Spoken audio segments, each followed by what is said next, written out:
play to win the game.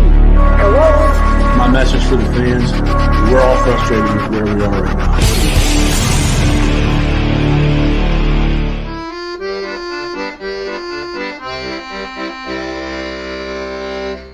Jets, Jets.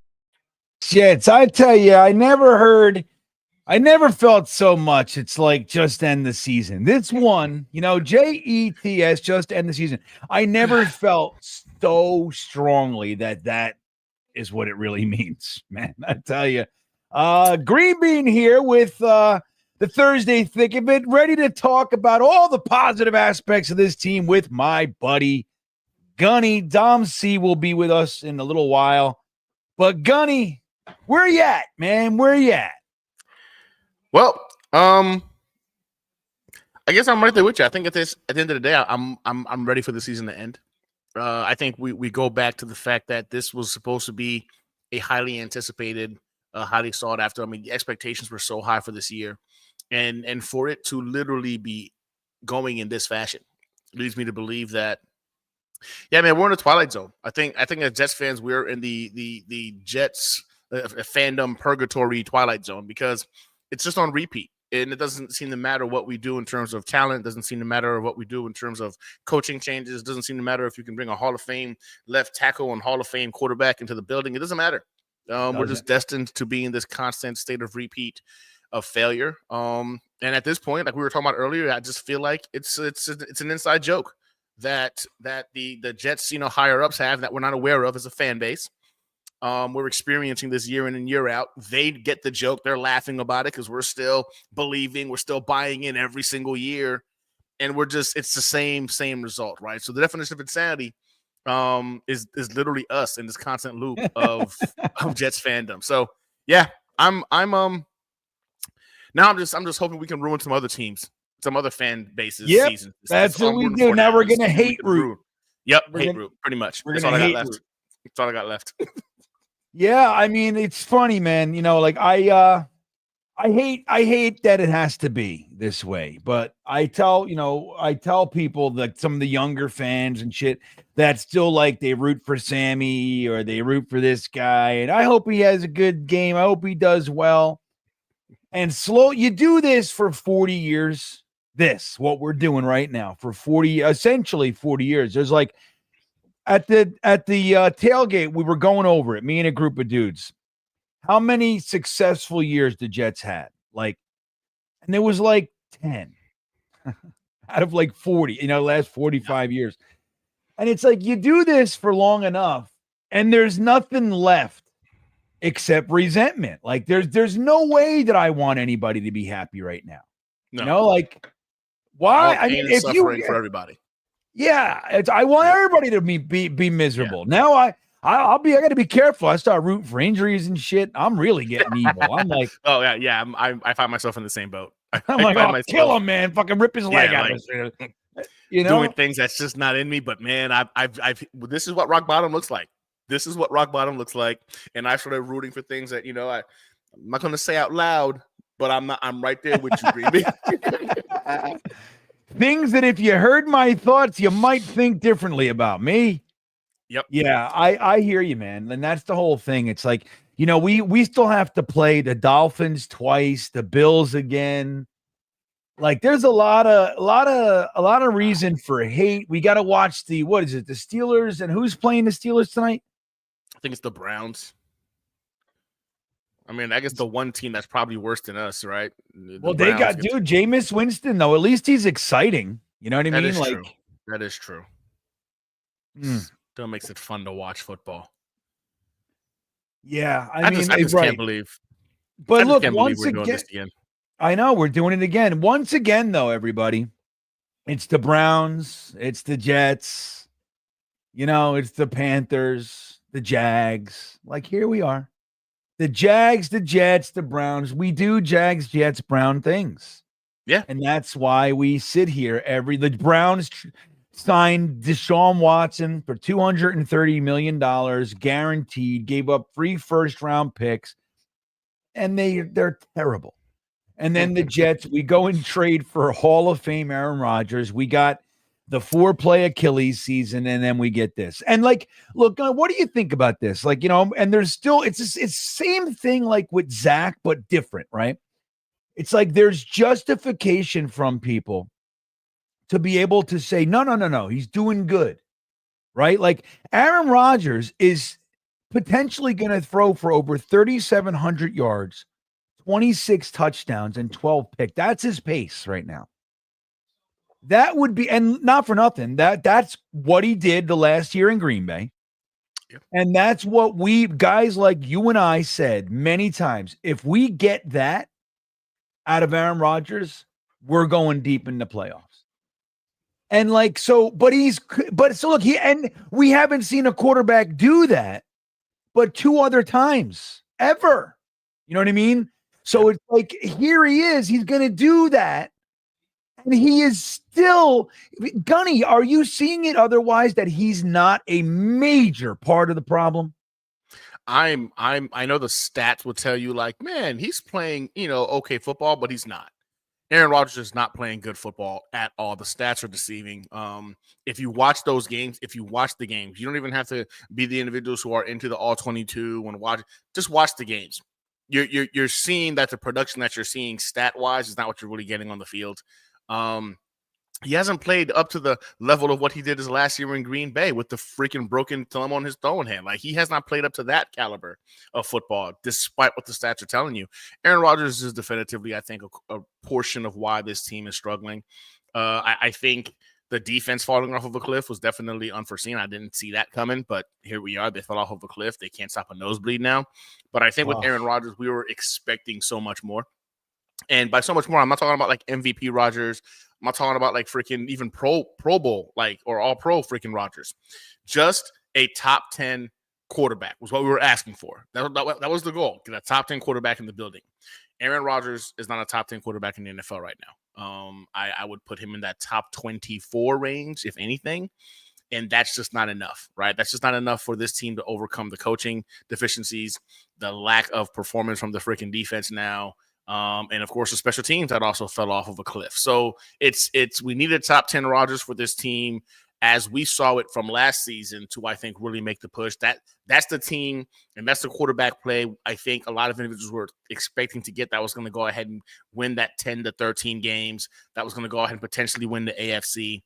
We haven't gotten that. We've gotten 24th ranked quarterback play.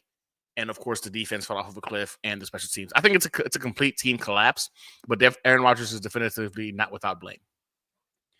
It is a complete team. And you know what sucks about it too, is that there are 4 games now this year that we've lost by 1.3 points, 4. Yeah. 3 of which were solely on the field goal kicker. Yep. And even the game, like look at the Pittsburgh game. We were dominating that game, and he threw a pick, and the team just said, we're beat. And so it's such a weird season that when you look at that, like, we scored 27 points last week or this week, right? And we lost because the other team scored 28, right? So it's like, it's one of those years, like when the Jets have sucked in the past, like we sucked, right? Yeah. And that's almost better. Like, again, with our high hopes, this is so disappointing because we were way in the clouds. And even if not Super Bowl, you just expected that we were going to be in the race for the division title. Yep. We were getting in the playoffs. Yep. Even like the idea of just wild card was tough. We were really believing, and I think for good reason, we were believing, and to have it be that week 11 we have 3 wins is so demoralizing. But again, it's like the team, we could say that they're playing unenthused football, that they're checked out, but they scored 27 points. And it's happened before. Like, we score, whatever. We can go back and look. We lost Buffalo by a field goal. We lost, they are playing. I think Gunny, the staff doesn't know how to win. They don't know how to close it out. Like, even last couple of years, like in games that we won, they were all nail biters at the end. It was only like 2 or 3 really good games in Salah in the Salah era, like where we were like the whole game. We were like, oh yeah, this is our game. Like like the Bengals game with Mike White was an example. Yep. Remember that one, 400 whatever yards. But like they're few and far between that we felt like this game was a full game, offense, defense, special teams, and we're winning this game. So what does that tell you? It's like the cast of characters is there. It's like, Zach, Aaron, Mike White, Josh Johnson, fucking Trevor Siemian, Tim Boyle, Sam Darnold before. He wasn't with Salah, but even that era, it's like we just don't know how to win. And that's why for me, you have to bring somebody in here that knows how to win, man, because we hope Aaron Rodgers is a winner. He's going to, push us over the edge. He ain't that guy anymore. He's just not that guy. No, he's not. I think what you're alluding to is the fact that we're losers. Like the culture that is in this locker room right now, that's been just freaking losers. And what's worse is these guys are comfortable being losers too. Like I think when you see them come out time and time again, in these post-game press conferences, and like you look across social media, Jets fans are furious. We're freaking livid. Content creators are losing their minds, and then these bums come out there and they're like, "Oh yeah, we know what we got to do. We got to go ahead, and that wasn't our style of football. Like we're gonna do better." And there's plenty of football still left to go, right? These are people that are comfortable losing. This was a loser culture that was built in this locker room. These guys embraced it. And as much as I've been a big Joe Douglas fan, he's made some home run picks, but he's missed a lot as well. Ultimately, at 30-64, my guy, that's not getting the job done. As great as I'm a huge Joe Douglas fan. I loved what he did in terms of bringing us from an expansion level team to NFL caliber talent. But at the end of the day, the culture that was created, the identity of this team. Losers, just freaking losers, and they're comfortable in it. And I think once you've got that level of comfort, once you if you don't hate losing, right, more than you love winning, like I really believe that quote means so much. You have to hate losing more than you love winning. These guys didn't phase them. It didn't phase them, and you could see it. It phased us as the fan base a lot more than it phased them. You saw it time and time again in press conferences, and it just kind of showed you like, yeah, these guys are they're comfortable in their stench. It's like if you go into somebody's house, right, that you walk in there and it smells different, right, from all the how they cook food or whatever. The house smells different. Like you can smell, you're like, man, something smells different from what I'm accustomed to. But they're in the house and they can't smell it, right? And that's fine. That's because like that's whether it's the food or whatever. That's just how it is in the house. That's the Jets locker room. Those guys walk into the locker room and it stinks. Like anybody else walks into it and they're like, damn, it stinks in here. And then they're just like, right, like it's. It's just a locker room, right? Like they're comfortable. Yeah, like Devontae Adams got here, and in 1 week he had to give a speech on how to win. Like guys, that's telling. That's telling. He came in, he was like, "Holy shit! I never felt anything like this. What's going on around here? I never seen anything like. Do we not know how to like? We got to stay together. We got to win. We got to believe." Yeah, he smelled it. He smelled it and said something. That's right. So I have a poll in there. Let us know. Obviously, we only have 4 options. I took out a few guys, the Stefanskis, the Grudens, the Matt Nagy's. Everybody makes fun of me with Matt Nagy. But, so let us know. Like that's there's a lot of heat right now behind the idea of Rex. We'll talk about that in a few minutes. Well, let us know what you guys think in the poll. I'm genuinely curious out of that group who this batch of people would like to see as the Jets coach. We got Jason Edwards checking in with his Stream Beaner super chat. What a great guy Jason Edwards is. Thank you for the 20 months of support, my guy. This team can suck the life out of you. We shouldn't have to endure this mess. However, I'm still a fan and will support, but it's tough. Yeah, I'm right. That's where I am, I have gotten more DMs, texts, and things of that nature from people saying, I'm literally done. Like, I'm not watching the rest of the season this year than ever before. And let me tell you something. There's a few people that I know that have not watched a game in like 4 weeks. They're just out. They're just out. Our good buddy Crossfire, he stopped watching. I think it was after the Buffalo game. He just said, that's it. Enough is enough. And he came back this week and checked in with us and everything. But he's like, dude, he said, I didn't even know that Devontae Adams was on the team until this week. Wow. He's like, I didn't miss a damn thing. Notifications, everything. He wanted nothing to do with the Jets. Got all kinds of shit done around the house. His wife loves him again. You know what I mean? Like, it's like, it's tough, Jason. I mean, it really is. I'm still here. I'm a fan. I'm going to be here. Yeah. You know what the weird thing is? Right. You know what the weird thing is, Gunny? I will admit, there, other than the front, like, I'm very frustrated, I'm very disappointed, and all that. But there's another little piece of me that is like, all right, like, this is our comfort zone. I'll start looking at prospects soon.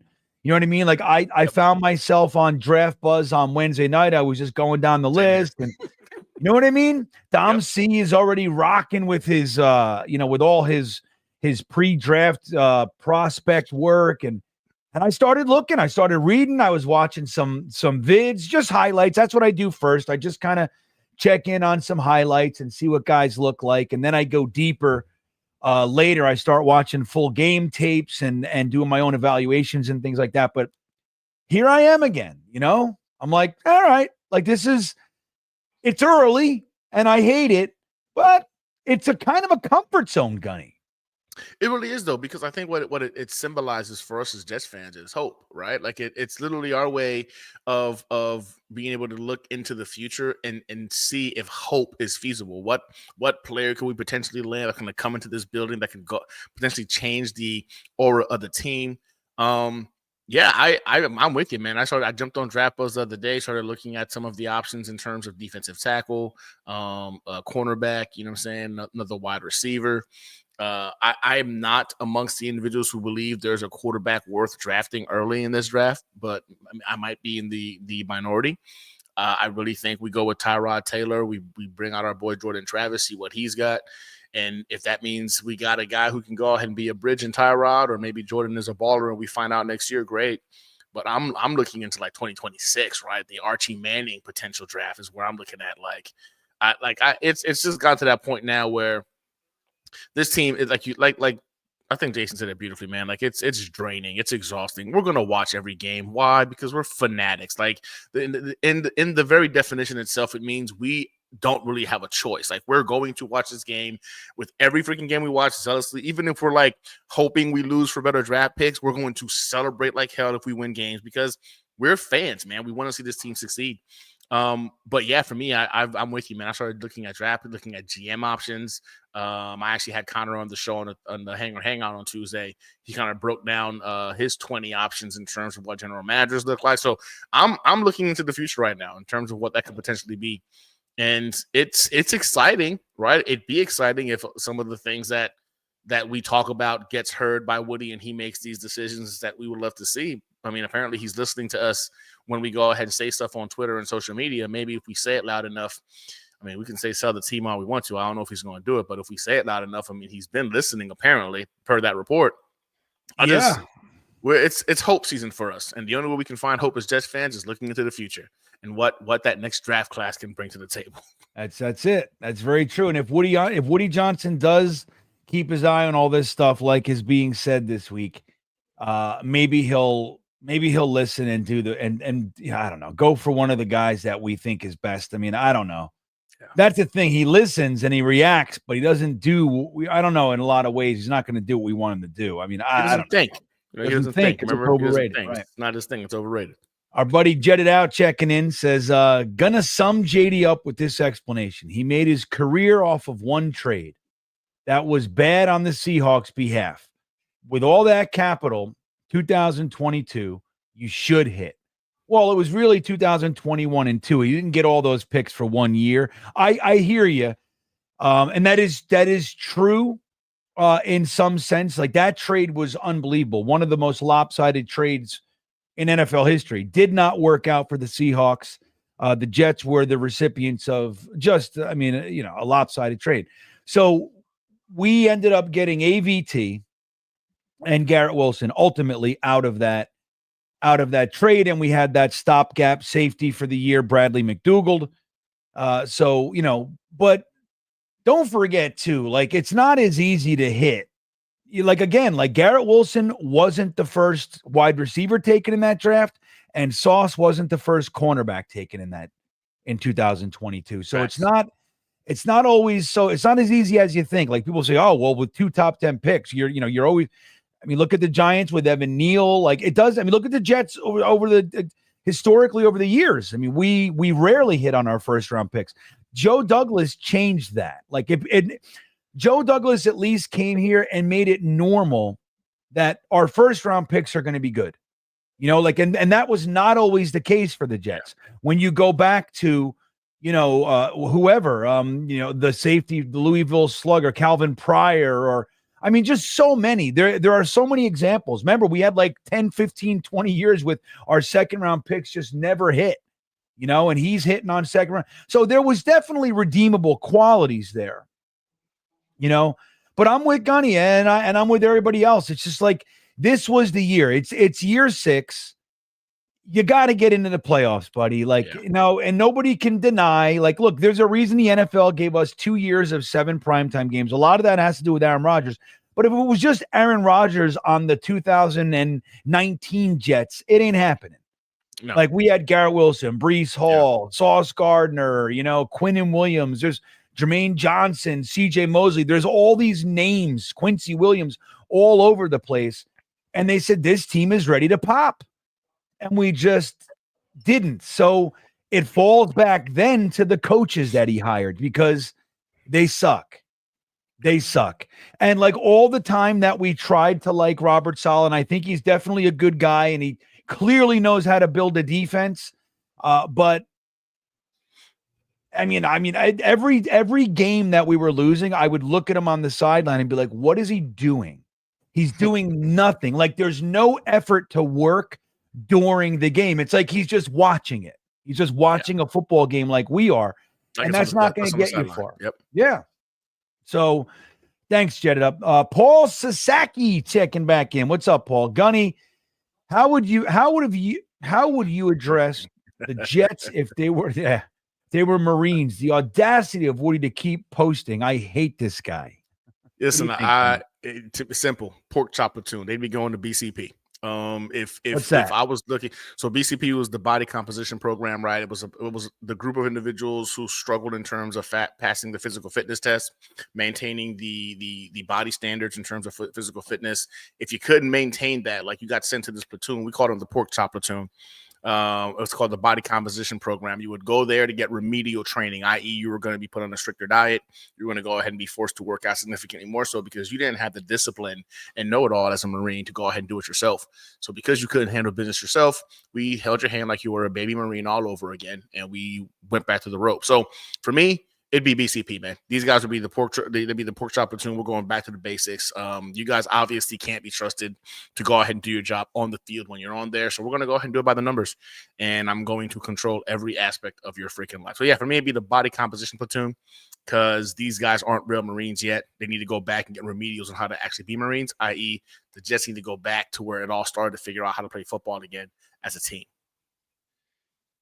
Yeah, well, I think Ulbricht's trying to do a little bit of that, right? Like he's going back, he's doing tackling drills, he's doing tackling presentations, which, by the way, they did tackle better this week. Remember, then Sauce comes right out.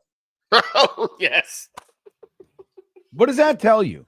The thing is this, right? He was the one that had the audacity in his presser talking about like, oh man, we did tackling drills. I don't know why we did that. We know how to tackle. Like this was, we didn't need to do that, but we did that.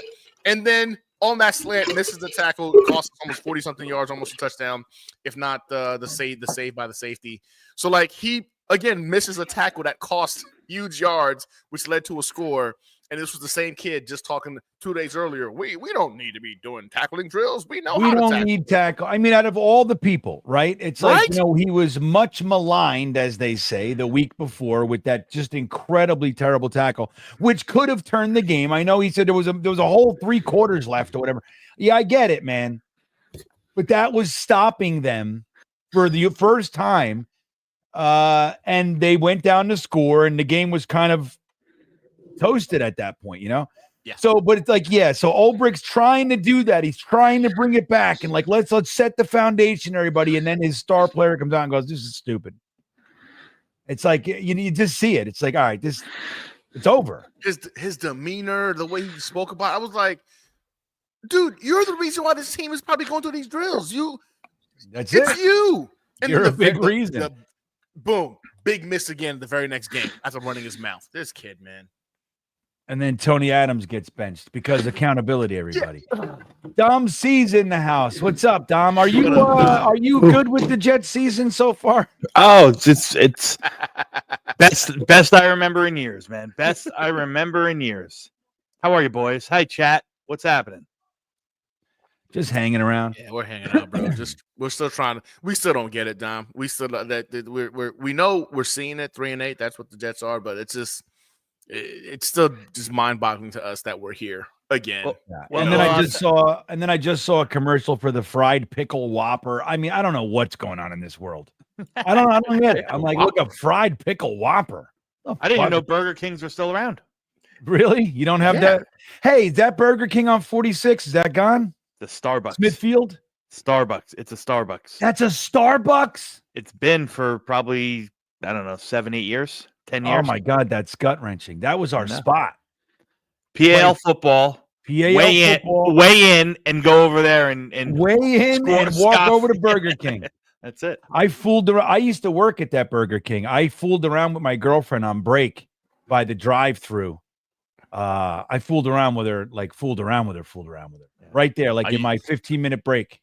I used to work at the Burger King in Mount Holly, right across from the I forget the apartment's name, but it was one in Mount Holly I used to work at when I was younger. It was great, man. Like they really do. I don't know if you ever worked at a Burger King, but like it really is fire grilled. Like it's really going over. Yeah, it's flame broiled. It's flame broiled. There's no effect. You put it into the conveyor belt, and it's just fire, flaming going through it. It's real when they say. You know what I used to do, Gunny? You know, like on the other end, there's like the burgers. They go through the fire, and then they fall into this pan, right? The burger, and I would put bread under that, so all the grease would just drip on the bread and everything, and then I would have greasy, disgusting. I'd smash it like grease bread.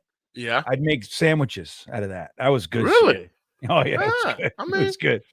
It's my 15-year-old self knew how to do it. Mr. Forte checking in. Jets fandom is neither hope nor pessimism; it's apathy. Yeah. Well, I don't want to take over or kind of hijack the show because I'm sure you talked about it, but in between my commute through the snow home and into parent-teacher conferences and back, like all I'm seeing is Rex Ryan on a tirade, right?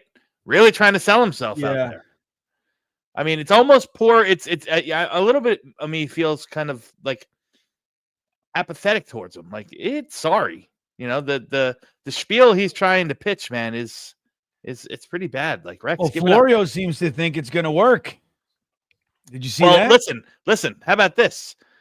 If they just come out that Rossini and Rosensnake article that came out and said that Woody listens too much and reads too much on social media, why wouldn't you come out and start barking it any way you can if you were really interested, if you were real pining for it? That's right. Yep. Just I care. I'm this. I'm that. I love the Jets. I could do this. I could do. I mean, look, the only thing I'll say to that is that when Rex had his success, he took a team that was 90% intact and built and then just kind of elevated them, you know? So maybe he could do that. Maybe we get 2 more years. I'm just saying if that happened, that's the only saving grace to that shit. Because it didn't work, guys. He had 6 years of being a poor head coach and 2 years of being a good one. But anyway, who knows, man? I had stranger things, right? Timmy checking in. Rossini is a female dog. I know what you're saying, Timmy. I know what you mean. Never trust someone who hates the Jets with every fiber of her being. Now, does she have it out for the Jets or for Aaron in particular? I think by default, it's the Jets. Well, and then look, once you come over here, like, look, if you're like a national reporter or whatever, And she definitely hates Aaron Rodgers because there are things that she writes that has that tilt, like things slip in, like that are like that have nothing to do with anything, right? It's just like a personal feeling or whatever. But once you kind of look in here and you're like, holy shit, this place is a gold mine of crazy stories, you know, and anybody would be right to think that. I mean, who has the consistent ridiculousness that we do? Nobody has this bad of a time with this type of ridiculousness like the New York Jets. It's like we are alone. Like I say all the time, I'll put our suck against any team's suck, whether it's the the Browns or whoever. It doesn't matter. You guys just know how to suck. We are embarrassing. Like we have stories. Elite at sucking. Oh yeah. And then we suck so bad that we don't suck right. And we don't know how to get the number one pick. We haven't done that in almost 30 years, dude. Think about We're that. a special breed. We're a special breed of sorry. That's still one of the craziest stats to me. It's like we have been among the bottom tier teams for the better part of 30 years, right? Like, of course, we had the 1997 to like 2010, 11, 10. So we had that period where we were good. But other than that, we have been among the bottom tier teams, and we have yet to get the first round pick since 1997. And the last time we had it, Orlando Pace and Walter Jones were sitting right there, 2 Hall of Fame tackles, and we traded back for a third, a fifth, and a seventh, and took Sheldon Rankins, right? Or was it Farrier or Rankins? I Farrier. Yeah, we made trades for both. But who's the other one? I couldn't remember if that was Farrier or if it was not Sheldon Rankins. What's the Sheldon Richardson? Well, we didn't. Sheldon Richardson was the Keyshawn trade. Yeah. So he was the Keyshawn trade, and then we had the great Terry Bradway, who traded 2 first-round picks to jump up ahead of some other good defensive tackles to take Dwayne Robertson. And he also traded a first-round pick for tight end. I want to say Dudley, but he was a Nick. What was the tight end's name? I could never remember his name. From the Raiders. We traded a first-round pick for a fucking average at best tight end. So that's the kind of shit that we do, man. It's ridiculous. I hear you, Timmy. But I gotta say, it looks like a lot of this shit is true, man, to me. I mean, it actually makes sense. Now, there's probably some fanciful stuff, like when Robert Saleh, the last article, Robert Saleh held everybody hostage and threatened to take all their phones and shit. Like, I don't know if that happened, man. You know what I mean? Like, really? How nobody leaves until I get your phones or some shit. I mean, I don't know. But and that's like the idea that Woody came in and wanted to bench Aaron Rodgers week 5 before. I don't see it. That didn't make sense. It doesn't make sense. That made no sense. Well, this is what I'm saying. This is what I'm saying. Maybe, and I'm, kind of glass half full kind of guy trying to spin this in a positive. Maybe he went in there and said, hey, listen, he's hurt. Maybe he needs some time to rest. Why don't we give him a week or so to rest? And that was spun through the eyes of Rosenblatt and Rossini to say they wanted him benched. You know I see that. I could see that. Yeah. Again, believe half what you read and 50% of what you see. Right? There's probably some in between embellishment going on. Yeah. It's crazy. It's a crazy article, though. And I mean, every time they put one out, Rossini and Zach Rosenblatt together, I don't know how that works. Yeah. They put out some crazy shit, Jake Assman checking in. What's up, Jake? Good to see you, buddy. Hey, fellas, when does the Jet season start? Yeah, I woke up to a nightmare that we were 3-8 at our bye week and fired our coach GM mid-season. It's crazy. That's funny the way you look at it. It's like, when does it start? We got a good team. I'm ready to go. Right? Who could have thought that, and not only the coach and GM fired mid-season, but at different times. Like, right? Why didn't you just fire them both together then? Because the firing of Joe Douglas to me didn't even make sense. Like, what did he do since? Well, I mean, he was checked out. Listen, I think that's right on the wall. But and again, this is not I didn't come up with this. I read it somewhere and I found it kind of interesting in a negative way. But somebody was a video, I don't know if it was YouTube or Twitter or something like that, where they were saying that all right, you want to get ahead of the GM search. Okay, but you still have to request and you still have to do all this stuff. No one's taking interviews during the season. So this guy who was speaking said that, what he thinks and what makes more sense is if you had a guy that's in-house that you want to see how he does the job for the remaining period before having to make a change. So maybe it's just Phil Savage is really the guy that's going to be the GM. No, don't say that. Wouldn't that be great? Just run it back, dude. Phil Savage, Jeff Ulbricht. God, no. Get a fourth offensive coordinator for this regime. No, let's just Aaron let's Rodgers. just scrap it. Listen, and I'm scared. I'm actually terrified that's what's going to happen. People are like, "Oh man, we're going to get new quarterback." Like there is a real scenario that they run this back next year. You know what I'm saying? Like I look at Aaron Rodgers with the $45 million cap hit.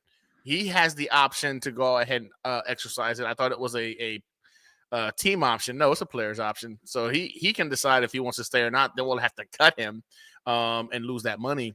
But there's a real scenario in which we run it back this same situation next year. And that to me is terrifying. Like I want to start the rebuild now. I think you take the L. I think you take the L. You eat the $45 million. You bring in a new regime, making them aware that next year this is a rebuild year, right? We got to figure some things out. Like I don't want to play this game anymore, man. I've come to the realization that in the NFL, if we're being serious, if you really want to go ahead and be a contender, you need a couple of things. You either need a top 5 quarterback that can overcome, a mediocre defense, mediocre coaching. You need a top 5 guy. We don't have that in Aaron Rodgers. Or you need a top 10 guy with help from coaching, with help from your defense. Complementary football, right? Past that, in all actuality, you're not a contender. The 11th quarterback onwards is not a contender. They might get you to the playoffs, and it's cute, but you're not a contender, right? Like, and I don't want to go ahead and play this game of just like, hey, let's just make it to the playoffs. It would have been great this year to at least end the freaking streak. It's not going to end this year. So you know what? If it's not going to end, you know what? F it. Just throw it out the window. We'll suck for a couple more years. And then maybe by 2026, right? That's going to be when we figure it out. But I don't want to go ahead and push this rebuild back when we've seen what we've seen. And we know we're watching this team and we know this team is not it. This isn't a winning organization. I think, the stink of the culture is embedded in these players in that locker room. You need fresh blood. But I am terrified that we're going to run this thing back next year because that's also an option. That's an option that for some reason we've all kind of like thrown away because the coach is gone and the GM is gone. But like that's very real. That Woody would somehow, some way run this back next year thinking, hey, I'm going to give you guys the full year this time to go ahead and get it all worked out and all the kinks worked out before we start making moves. Yeah, I saw a lot of progress with Ulbricht. He had to learn on the job. It was a hard position to put him in. I really like the way the team's going. Maybe he'll even say that shit that Chris Johnson said about Gase. He's coaching where the NFL's going. You know what I mean? Yeah. Maybe, right? I'm telling you, like, it's scary, GreenBean. Like, it's funny to say it right now, but like, with this team, with us as Jets fans, it wouldn't shock me if we made that ridiculous of a move instead of deciding to go ahead and move on and start rebuilding. I don't think we are, but it would not blow my doors off. It wouldn't. It really wouldn't blow me away if Woody just said, like, look, Aaron Rodgers, he had the Achilles injury. He still threw for 3,700 yards. He had to come back. We've made this mistake before with Brett Favre and, letting go of him after one season on the field for us. And Jeff Ulbricht, he needed time to kind of become a head coach. We really believe in him. And I could see it, man. Phil Savage is an experienced general manager, blah, blah, blah, blah, blah. I can see it. I really can. So there you go, Jake's Jake. right, That's man. what you get. This is such a nightmare. Wouldn't that be fun? I just woke up. Now the But nightmare is still ongoing. Yeah, and I'm with you, Gunny. I mean, I know this might not be, like new revelation, but rip the Band-Aid off. Yeah. Get rid of everyone. You pivoted to Rodgers. You had to pivot. It was the right decision. It was. Most people liked the idea. It didn't work. Move it on. Take your lumps. 2025 is going to be bad, but 2026 is in cap heaven and there beyond. Cut your losses. You have two quarterbacks under contract. Go throw a dart at another one in the mid rounds if you want. Let those three compete. Your quarterback room is done with less than $8 million. That's right. Yeah. And then I don't know, man. It's gonna be fun. And we still got six weeks left in the season, which is nice. Mid Flair checking in. I hope the next regime takes the safety position more serious. I love the safety position, and I want to get a stud back there that can tackle or cover the tight end. Well, the good news is when we sign Rex, that's the first pick he's going to make. So he's going to use our first round pick on a safety. Dom, who's your top safety in the draft? Oh, I mean, Malachi Starks for sure. I mean, he's probably the only first round safety. He'll be a top 15 guy. He's the only guy that's probably in the safety room that'll go in the first round. He's legit, man. He's absolutely, built for it. It's 6'1.5", 205 pounds, ball skills at the wazoo. He is your, prototypical split safety, play single high if you need him to. I think he's got you know what? Let me hang on. I got my draft guide here. Let me see the stats on him. 7 pass breakups, 3 interceptions, 3 touchdowns scored this year. How about that?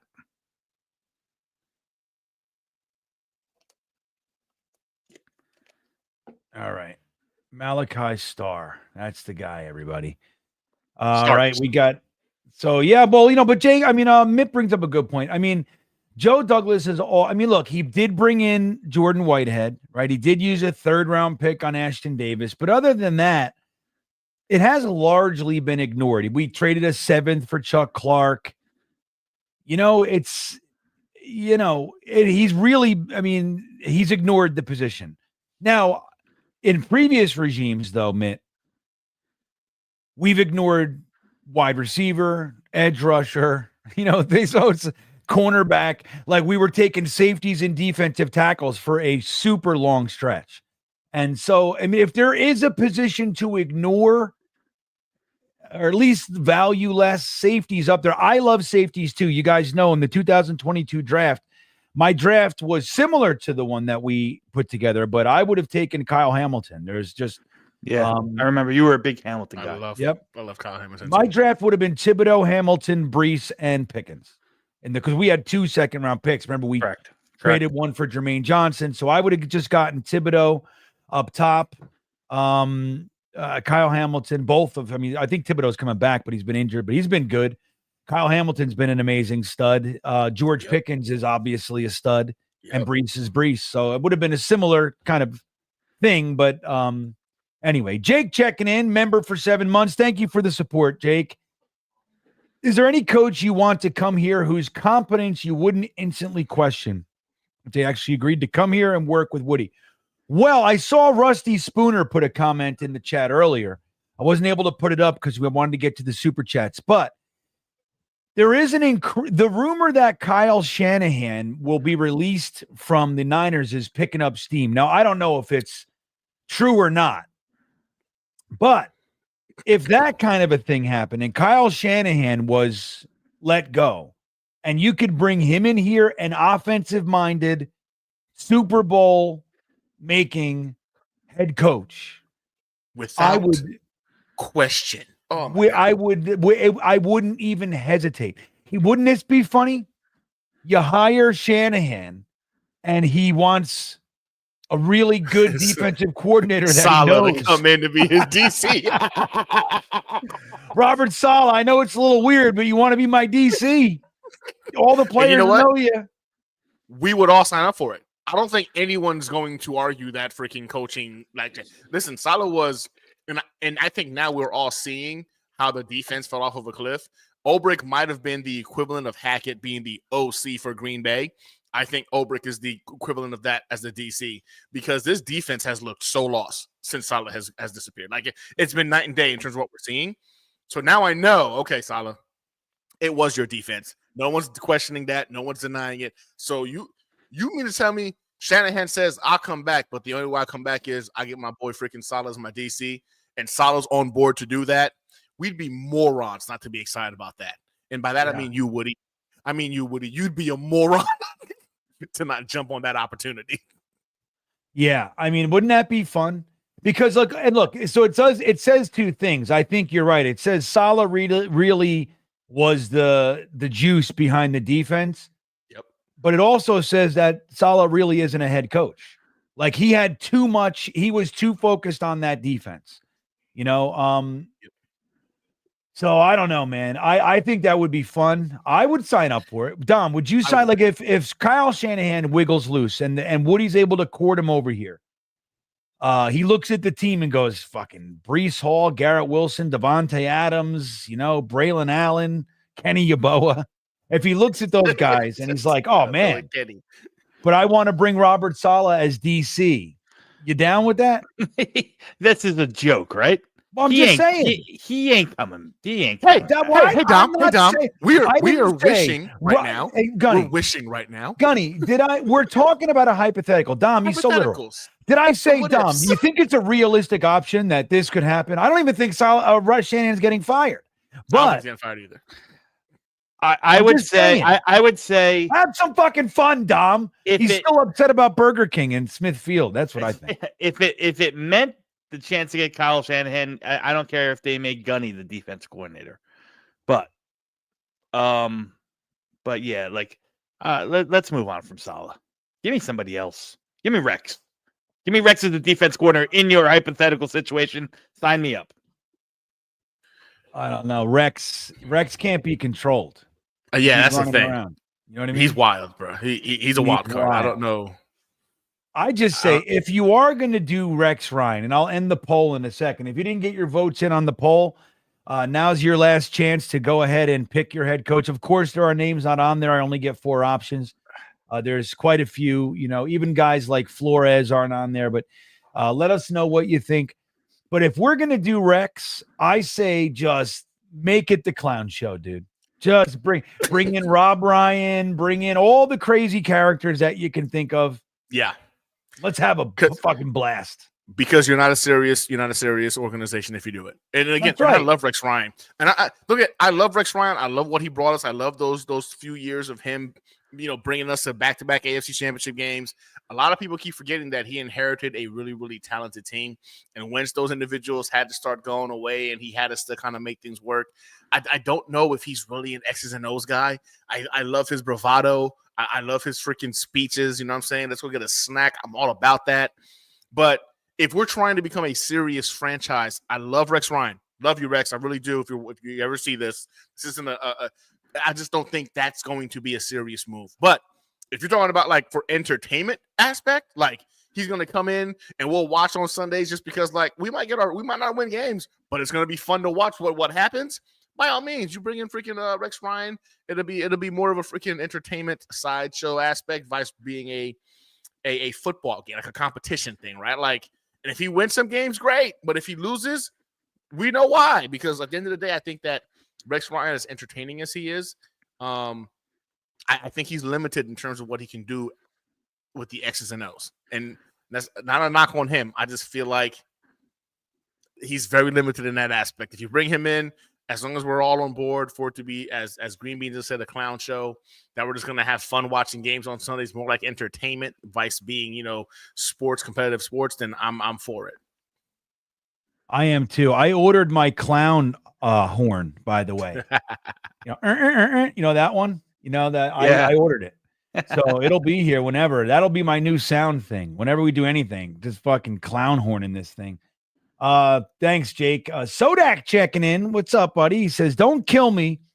If we can't hire a top-tier head coach, a hungry, motivated Rex Ryan with a chip on his shoulder would have a good roster flying around the field. You'd need to keep the roster good, but it could work. Well, look, the only way it would work is that if you got a GM that had the real keys. Here's the problem. Rex already knows Woody. He already, like, it's like when we brought in Idzik and we call it the Idzik 12 and what all. Dude, if you think Idzik came in here, Rex was already here for 4 years. He got Tannenbaum fired. And then you think that Idzik came in here and made those picks? Like, there's just no way. Rex was the boss at that point. There's no doubt in my mind that, like, you think Idzik said, oh, yeah, it's the deepest wide receiver draft in history up to this point. You got Mike Evans and OBJ and all these guys, and he's taking Calvin Pryor. That's Rex. Rex said as much. They said, why didn't you take Clinton Dix? He said, I took the safety that'll knock your head off. That's what I did. And it's like, yeah, of course that's fucking Rex. You know, the Louisville Slugger. The Louisville Slugger. I was just thinking, like, what do we call that kid again? Yeah. It's just a crazy thing. But I don't know, man. Look, that's the one point that you have. It's that when Rex had success, the team was already built. This team is largely built. Now we need some bolstering, right? And you got to get Jermaine Johnson back. Reddick won't be here next year. So you're going to have to do some work on that. Will McDonald's good. Quinnen's good. Some of the young kids, LT3 looks like a keeper. Braden McGregor's nice depth. I don't know what you want to. I don't know how many coaching staffs would come in here and say Michael Clemens is my starter, like Ulbricht has. Although he had his best game of his career against the Colts, he was everywhere. Blip on the radar, an anomaly. Clemens. Yeah, he was everywhere. A broken clock is right twice a day. So I'll just leave it at that. He was everywhere. He got 10 sacks. No, I just don't know any other coaching staff that'll come in and go, that's my starting defensive end. Nah, you know? I don't think you see anybody else. It's crazy. But I mean, again, though, like I think that the Rex Ryan thing is catching so much heat and so much steam is because how passionate he is about this team. I think Rex Ryan is as much of a fan of the team as we are as fans. And sometimes that could be a good thing, but it could also be a blinding thing. And I think that's where my concern is. We need somebody more of a tactician that's going to be able to come in here and look at this team and figure out how to maximize the talent that's here. I don't know. Okay, so I'm going to say this delicately as I can. I think we all thought we had an extremely talented team. I think the majority of analysts said this was an extremely talented team. We haven't seen these guys play like an extremely talented team. Even when you're playing against significantly lesser teams and coaching is an issue, talent overall should usually be like, hey, you know what? This team is not on par talent-wise. We should win games. This team has continuously lost games, and a lot of the times it's been because of the X's and O's. And I go back to that when it comes to Rex. Great motivator. I think he's one of the most – he's the kind of guy that can get you to run through a wall for him. Like, I believe he can do that for you. But these guys are losing games because of the X's and O's, man. And I don't know if Rex Ryan can come in here and get those players' IQs up, because we're seeing things happen on the field where we're all watching like, how was that dude so wide open? Why is the wide receiver not on the red line? Like, freaking, like, we're questioning so much when it comes to the X's and O's on this team. We need a tactician to come in here, a disciplined one at that, come in here and teach these guys football. And hold them accountable to play it a certain way. So I love Rex. I really do. I just this is not going to be the winning formula for this Jets team is all I'm saying. No, it's a funny thing. It's like I get that he was the last guy that did anything with us. Like I get it. Believe me, and I love him. Again, proudly display his signed football right here. But he was here 6 years. 4 of them were abysmal. Yep. Yeah. Then he went to Buffalo and sucked up there. The only thing he did with Buffalo is beat us to knock us out of the playoffs. That would be I don't even like to think about it, because it would be the most Jetsy thing in the world to like bring him in. Yeah. Yeah. And then might as well just Tannenbaum. Fuck it. Bring the band back. Run it back. Like Woody's 80 years old. You know what I mean? He's just like, the last time I really had any good fun was Rex and Tanny. I like those guys. Go get Brian Schottenheimer. You know what I mean? We almost had it. Why'd we break it up? It's like when a band, it's like Aerosmith, they had all these hits and then they broke up and they all did solo shit. And then 20 years went by and they looked at each other and said, why aren't we together? What are we thinking? I'm sorry. I didn't mean all that shit. One more time. Let's go. They put out, dude looks like a lady, and the rest is history. I mean, who knows? Maybe we can do it. I don't know, Sodak. Jetsmet says if Dable gets fired from the Giants, which he's not, I don't think so. They're not gonna. I think not. They're going to get him a quarterback. He's not, but he would climb right to the top of my 100%. head coach list. Yeah, 100%. I was just going to say that. Not as an offensive coordinator, I want as him a head AC, coach. Yeah. He would be right at the top, but he ain't gonna get fired. He's Rex Ryan in terms of passion and fire and angry, right? Like the guy who's gonna tell you like, "Hey, we effing suck today." Like he's that guy in terms of energy, but he knows the X's and O's. Like he got freaking wow, what's his name now? I'm having a brain fart. Quarterback Daniel Jones. He got Daniel Jones paid. He got him $40 million a year. He got him $40 million a year. Like. Daniel Jones is going to send Dable. He's going to send him a Christmas card every year for the rest of his life. You got to. He got him generational wealth. And Daniel Jones was not worth $40 million a year. But I think Saquon got him $40 million a year. He looked good that year. He looked good. He looked good though. He did though. The Giants wanted to. The Giants wanted to extend Saquon. He refused them. They said, "Well, we can't lose them both, so we'll tag Saquon and we'll do a fair extension with an out in a couple years." But to be fair though, Daniel Jones looked good that year though. Like in terms of his production, they won some games. Because look, the Giants were some good. Dude, they were getting rid of Daniel Jones. Like the fact that it turned around, like even if they just kept him, they probably could have kept him. I mean, I don't know, but it's like the fact that he went from about to be cut to $40 million. That's Dable. Dable did that. Not to say the Saquon thing didn't have an impact, but anyway, guys, I want to remind you about this great offer. Thanks, Jets Mets, that the one and only BetUS has in store for you. GreenBean viewers, if you go to BetUS and you use the promo code YouTube150, you are going to be granted a 150% bonus on your first deposit up to $2,000. But that's not all. Your next two deposits, they will give you a 125% bonus, all for using the promo code. You guys see me use the platform every single week. In the live stream games last week, I was 50%. I won one, I lost one. You know what bet I lost, Gunny? I lost I talked to Jeremy. Jeremy talked me into saying the first score of the game would be a Jets touchdown last week. I bet $100 on that. Whoa. And I lost. But then we took the over on the field goals and we won, you see. So, you can have a lot of fun. It's not just betting the lines anymore. It's not just which team's going to win. There's bets on everything. You can have a blast on BetUS. And don't think it's just for football either. It has everything you could possibly think of. Every sport, so many other scenarios. You can use the BetUS platform to have a lot of fun, and it's America's favorite sports book for a reason. Don't forget to use the promo code YouTube150 to get that 150% bonus up to $2,000 on your first deposit. And we thank BetUS for sponsoring the Thursday Thick of It today. Oh, man.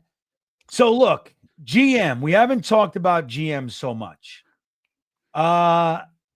We're kind of slipping right into coaching. But the real thing we have to do, the real job, the order of the day is, I would think, it's general manager. Now, the Jets have hired the coach first. As a matter of fact, Rex Ryan was here when Idzik got here, and we hired Bowles before McCagnon. So it's not something that it's beyond us to do, is to hire a coach and then try to shoehorn a GM in here. But Tom, if you had your druthers, anybody got the apple of your eye as far as general manager candidates? You want to keep Phil Savage? Where do you well, if you're not available, then I am. Key point.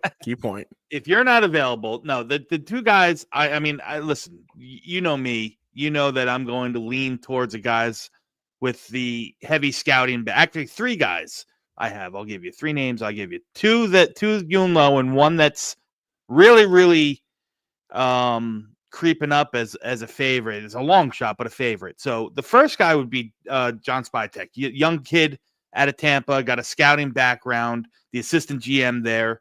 I think that Tampa has done a great job with their roster building. Their drafts have always been good. They get, just like the Chiefs get all the guys that you like, GreenBean, Tampa Bay takes all my guys. Always. Right. I was huge on Joe Transhrenko when they took him out. They got Kalijah Cansey. They fell into worse, but I can't say that they took them. They lucked into that one. But Spytek would be a guy. Plus, I like the idea.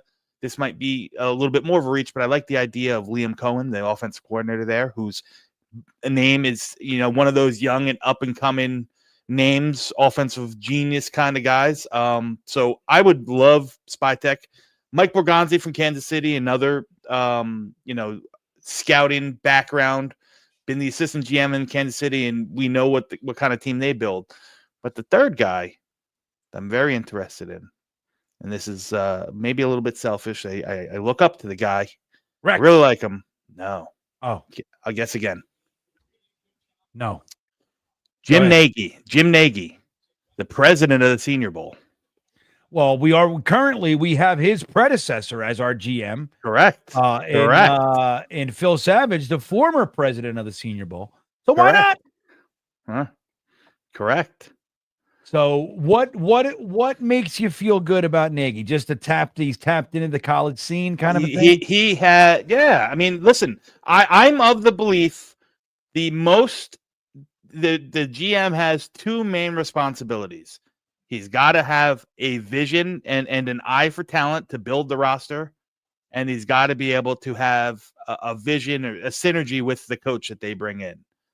So you like, and a lot of people don't like the idea of Matt Nagy as a head coach, but you bring Borgonzi in with Matt Nagy, I'm fine with that. You bring Spytek in with Liam Cohen, I'm fine with that. But at least even if you don't get those guys as head coaches, you have guys that have experience in good organizations that have built teams correctly through the draft, good players, players that stay with these teams, so on and so forth. And Nagy is just a guy that I think, like I said, there's probably no other person more tapped into the college scout game than Jim Nagy. I mean, Christ, he's the head honcho of the Senior Bowl. It's an interesting one. Wouldn't it be fun to hire Jim Nagy as the GM and Matt Nagy as the head coach, Tom? Wouldn't that be fun? Yeah, Nagy and Nagy. Are there any other Nagys out there? It's like a law firm, yeah. But wouldn't that be fun? Just go find all the Nagys that you can. There's a Nagy that, fucking equipment. You know what I mean? Just as many Nagys. Just do it. Have some fun.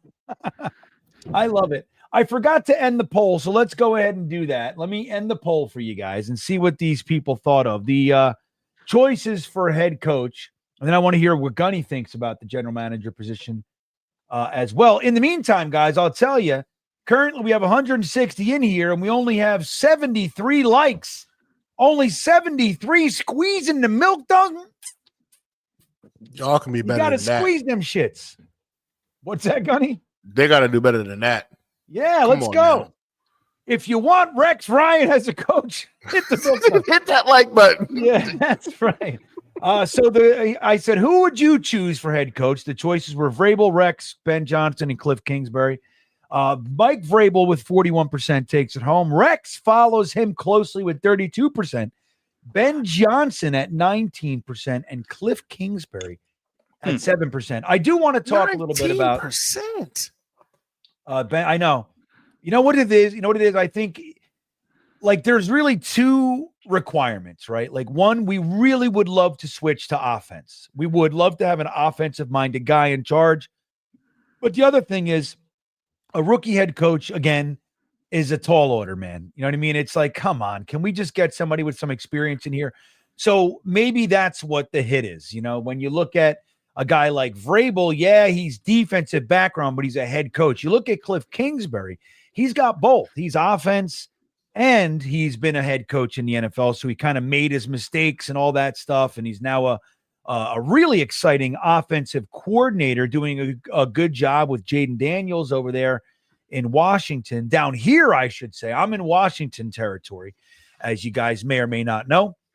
But so maybe that's what the hit is. But Gunny, I'm not surprised to see Vrabel up top. That's my number one guy. I think I would even be willing to get Vrabel in here and just say you're the football czar. Pick your football staff, pick your GM, go there and let him hire his scouts and all that kind of stuff. But like, who do you want to work with? You're the boss. I'd be willing to do that with Vrabel. But I don't know if that'll happen. So Gunny, what about you? General manager, you got your eye on anybody out there? Oh, I sure do. Honestly, I won't lie. On Tuesday night on my show, Hang or Hang Out, I'm gonna give a shout out to Connor on this one. I had my number one guy, and now my number one guy has shifted, and my number one guy went to number two. So I've been screaming on the table for Ray Agnew, Lions freaking assistant GM, and I say that because I look at the Lions in terms of what they've been able to accomplish the last couple of years. This is a team that had to not only rebuild the culture of their organization, rebuild their identity. They brought in the head coach, a guy like a Dan Campbell, who, by the way, was a first-time head coach and has been a home run hit for the Lions. And they've literally shifted the dynamics. And to me, they're the team that I look at and think, man, the Lions are what the Jets used to be. Well, that's what now they've seen success. Exactly. Yeah. They're who we're aiming to be, because they were us just a few years ago. Just a laughingstock of a freaking franchise, third or fourth place in their division, year in and year out for years, over a decade plus. And they turned it around because they got the GM right, they got the head coach right, and then they started making moves. They have identified personnel. The coaching staff is great. The personnel, they've been able to adjust their scheme to the personnel. They've done an incredible job over there. So I wanted Ray Agnew because I look at a guy who, one, understands the culture of losing and how to go ahead and turn that culture around into a winning organization, understands the importance of coaching and having the right guy at the head coach position to influence and impact every freaking aspect of the team. And then again, they made some incredible choices when it comes to drafting and free agent acquisitions. So then I had Connor on the show on Tuesday night, Hang or Hang Out. And Connor was just like, Gunny, that's cool. But what about freaking John Dorsey? And I was like, what about John Dorsey? And he was like, you do know John Dorsey is also with the Lions, and he's actually the director of player personnel. And I was like, no, I did not know that. I thought John Dorsey retired. I didn't realize he was still in the game. John Dorsey is the guy who found Kansas City Chiefs Patrick Mahomes. A dude that took a lot of criticism for going for Patrick Mahomes over a guy like Deshaun Watson. People thought he was insane and crazy for doing it. He stated, and I quote, that these type of guys don't come around that often. I believe in his skill set and what he's going to do to develop into. Now, let's be honest. I don't think anybody saw Patrick Mahomes becoming Patrick Mahomes. I didn't. I also thought he was scary. He was Deshaun Watson was the guy. D. Watson was the guy. And in my opinion, right. I'm with you too. I had Deshaun Watson as being the guy in that draft. Yeah. He saw it way before everybody else. Took Patrick Mahomes. And this guy is obviously right now on track to be the best quarterback we've ever seen in football. He's doing things we haven't seen in the modern football era. So he's done that. He's also was the GM for the Cleveland Browns, where he brought in some pretty incredible talents, such as the Nick Chubbs of the world, the freaking Denzel Wards of the world, Jarvis Landry, Baker Mayfield too. Baker Mayfield, exactly. So he's found talent. He understands it. So I'm sitting back and I'm like, wait a minute. So John Dorsey is the director of player personnel. Ray Agnew was the assistant general manager. So I shifted gears. So now I wanted Ray Agnew as my number one guy, but Dorsey gives us that experience we're talking about, the resume that, wow, this dude knows what good talent, great talent looks like, elite talent looks like. He's been able to incorporate that, put his hands on the Lions, put his hands on the Kansas City Chiefs, put his hands on the Browns, and they've been home run freaking acquisitions. So John Dorsey is my number one guy. I want a guy that's not only had the experience, but has been part of a rebuild like the Lions. Ray Agnew would fall into the fold as well in that aspect. And I believe if you get one of those guys, for everyone, bless you, GreenBean. Thank you. For everyone that believes like Ben Johnson wouldn't come here, because you're right. I think Ben Johnson's going to have his pick of the litter in terms of what he wants to do. If you get one of those guys in the building as a GM, I think Ben Johnson is a home run. It's a lock. I think Ben Johnson comes to be the head coach for this team, and they can start building this thing from the top down. Dorsey or Ag. Dorsey's my number one. Agnew's my number two. And I think you bring one of those two guys in, you can almost freaking 9 out of 10 times you're going to go ahead and get Ben Johnson as well. And I think those guys coming from a poverty franchise, having to rebuild it into what it is now, create that particular culture. They've seen it. They know what it looks like. We need that in this freaking system. And I know a lot of people are scared of the, not the hot shot offensive coordinator again. We've never done that. The Jets have never done the hot shot offensive coordinator. Adam Gase does not count. That was a guy that was carried by freaking Peyton Manning. We were lied to about him being a guru. Ben Johnson's the real deal. These guys are scoring 50 points in a freaking football game. Like, it's easy for them. They're scoring, it looks like, at will, week in and week out. So I want to go ahead and shift away from the whole defensive-minded aspect. I understand the concept of wanting Vrabel. I get that. I really do. But in the last freaking 20 years, 3 head coaches that are defensive-minded head coaches have won the Super Bowl. Belichick, Carroll, and freaking Tomlin. That's it. That's the end of the list. Every other Super Bowl winner has been an offensive-minded head coach. I want to go ahead and get with the program in 2024. And there's my boy Connor Long. Good looking out again for introducing me to John Dorsey. There he is. I wasn't tracking that because now he's my number one guy. Check out Connor's article as well.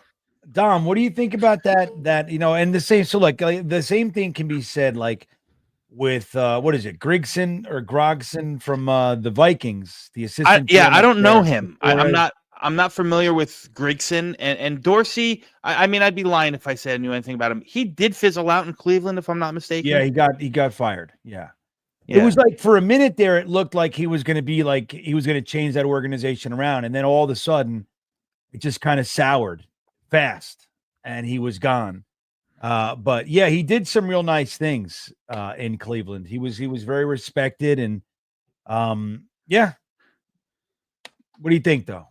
So here's the only thing I will be happy. I would be happy. I'm sorry. Like I said, I think my mind is set on my mind is set on draining the swamp, getting all the yuck from this past regime out, and bringing in fresh new eyes and fresh blood. So to me, that means young and upcoming GM with a scouting background, with a personnel background to, handpick his coach.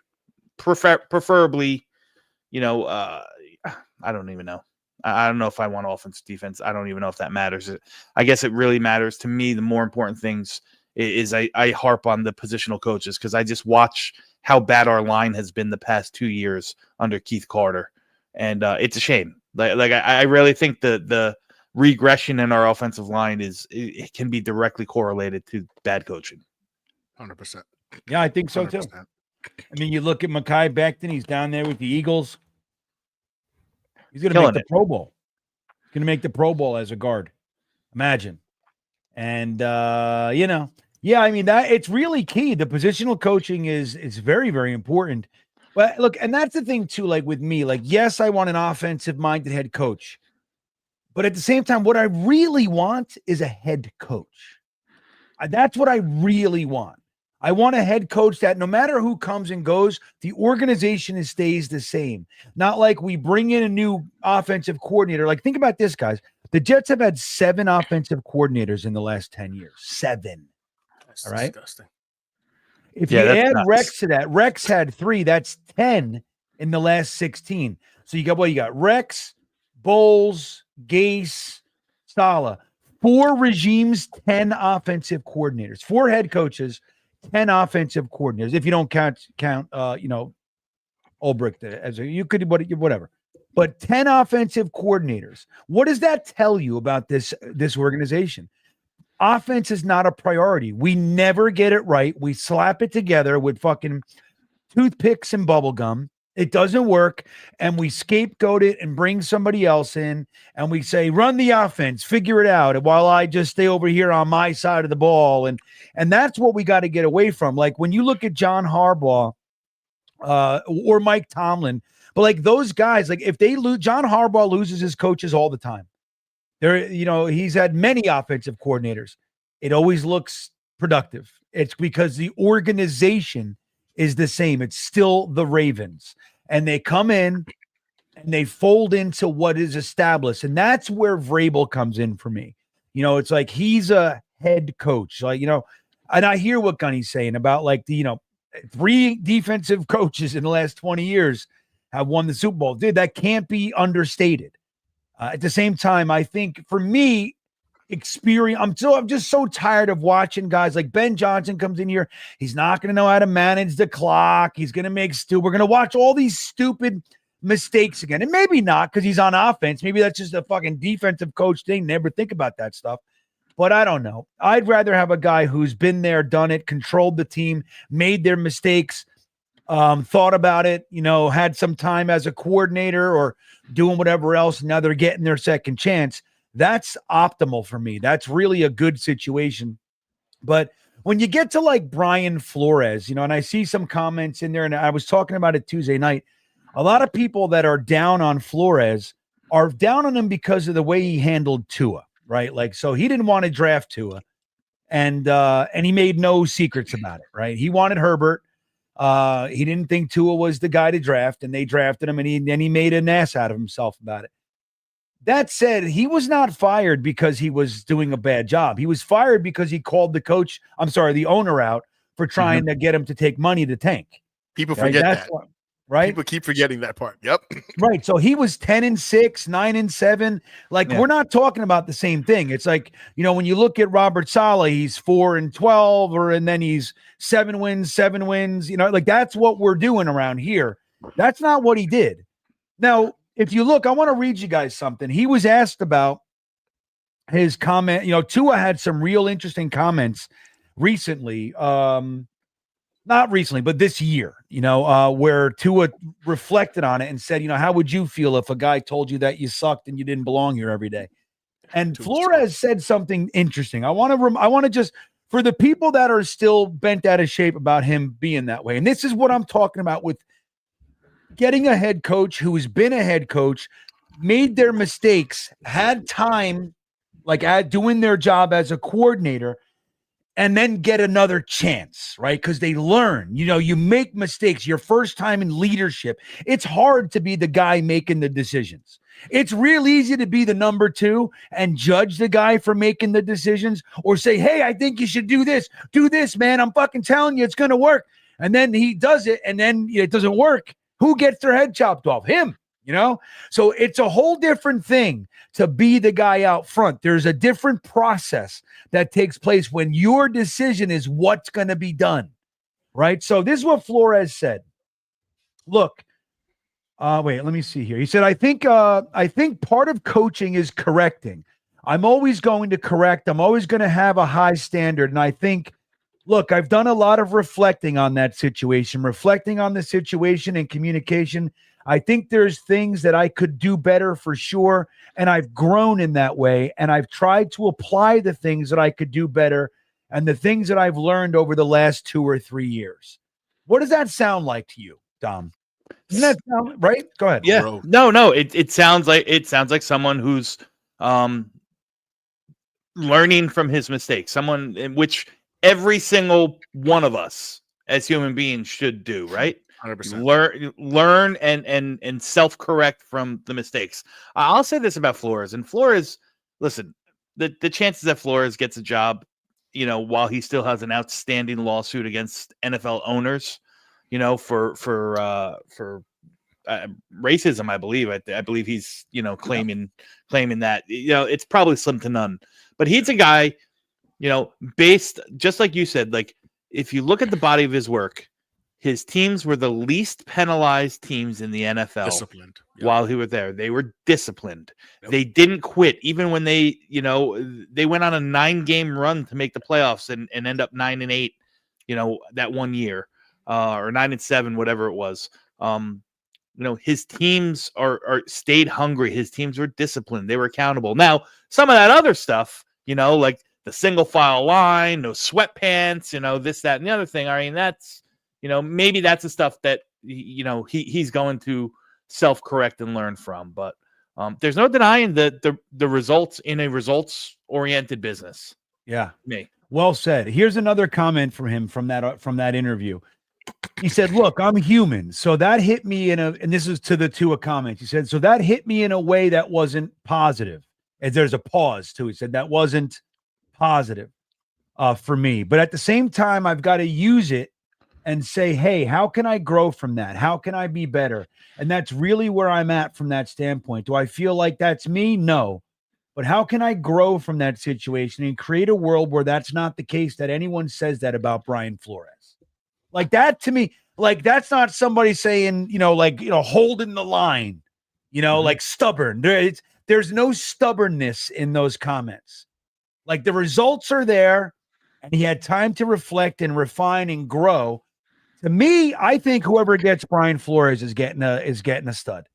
Yep. 100%. And that's the kind of guy I would not mind having here. And if you can get the Vikings assistant general manager in here, bring him in. So it's like, and then maybe he brings McCown with him. I mean, who knows? I don't know how great he'd be as an offensive coordinator, but he's on that kind of ascendancy. He's on that track. McCown, he seems like he's going to get an offensive coordinator job relatively soon. So why not? Why not? And McCown's been here before. We know him. Woody gave him a free $10 million that year to do nothing. Why not? Why not? I'm not against the idea, quite frankly. I think Flores is probably one of those ones that I look at and I think to myself, like, yeah, I wouldn't be mad at as a defensive-minded coach, because this is a guy who knows the X's and O's. He understands accountability. He did so with the Dolphins. Like, he didn't get fired because he sucked. Like you said it perfectly. He didn't get fired because he sucked. He got fired because he told the owner, like, hell no, I'm not going to go ahead and tank games. I'm not built to be a loser. I personally appreciate that. He's not built to be a loser. He was just like, what? I'm not going to. So for me, Flores, I'd be okay with that. This is a guy, again, who has a winning pedigree. And we just saw the Minnesota Vikings right now. I think it's the number 2 or number 1 defense in the NFL right now. Like, the defense is playing lights out. He's doing a great job. And they don't have the dogs. Think about that. They're playing lights out, and they don't have the dogs. I don't know if they've got an all-pro player on their roster, defensively speaking. I don't know if they do. But they're playing like that is a bunch of Pro Bowlers and all-pros literally on that side of the football. I would not be opposed to a Flores. I would not be opposed to that if we're going the defensive-minded route. But, again, I'm with you, GreenBean. Dom. I don't think he gets the job, because that lawsuit is going to be a hindrance, and there's no way the NFL coaches are not going to go ahead and break that brotherhood or whatever you want to call it in terms of, like, keeping him out of the club now because he came for them. Well, he just worked himself. Like, for a while, it looked like he wasn't even going to get a job. Yeah, true. Well, he worked with Pittsburgh right off the cuff, right after the Tomlin. Right after the Giant, he interviewed for the Giants, and Bill Belichick called him and said, "Oh, sorry, I called the wrong Brian." And then he sued the NFL. He got a job with Tomlin as a defensive assistant, and then went over with KOC. But you brought up Denver. No, you brought up Minnesota. I don't know why I was thinking Denver. I'm sorry, but I had to look anyway. Denver, just for reference point, I talked about pulling the Band-Aid off for the Jets next year, taking all your dead cap hit in 1 year, be a lot. Denver right now has $85 million in dead cap this season. Yeah, you can do it. 5 in the playoffs. Yeah. Coaching matters. Coaching matters. It really, really does. Let's get to Ohio Jets. Thank you, buddy, for the $20 super chat. He says, we need a GM who will stand up and tell Woody to stay in his lane, like in the corner, and shut your mouth. Stay in your lane. No, not over there, in the corner. Shut the fuck up. Yeah, I would love that. We got this. The less Nero Woody medals, the better the Jets could be with someone with vision.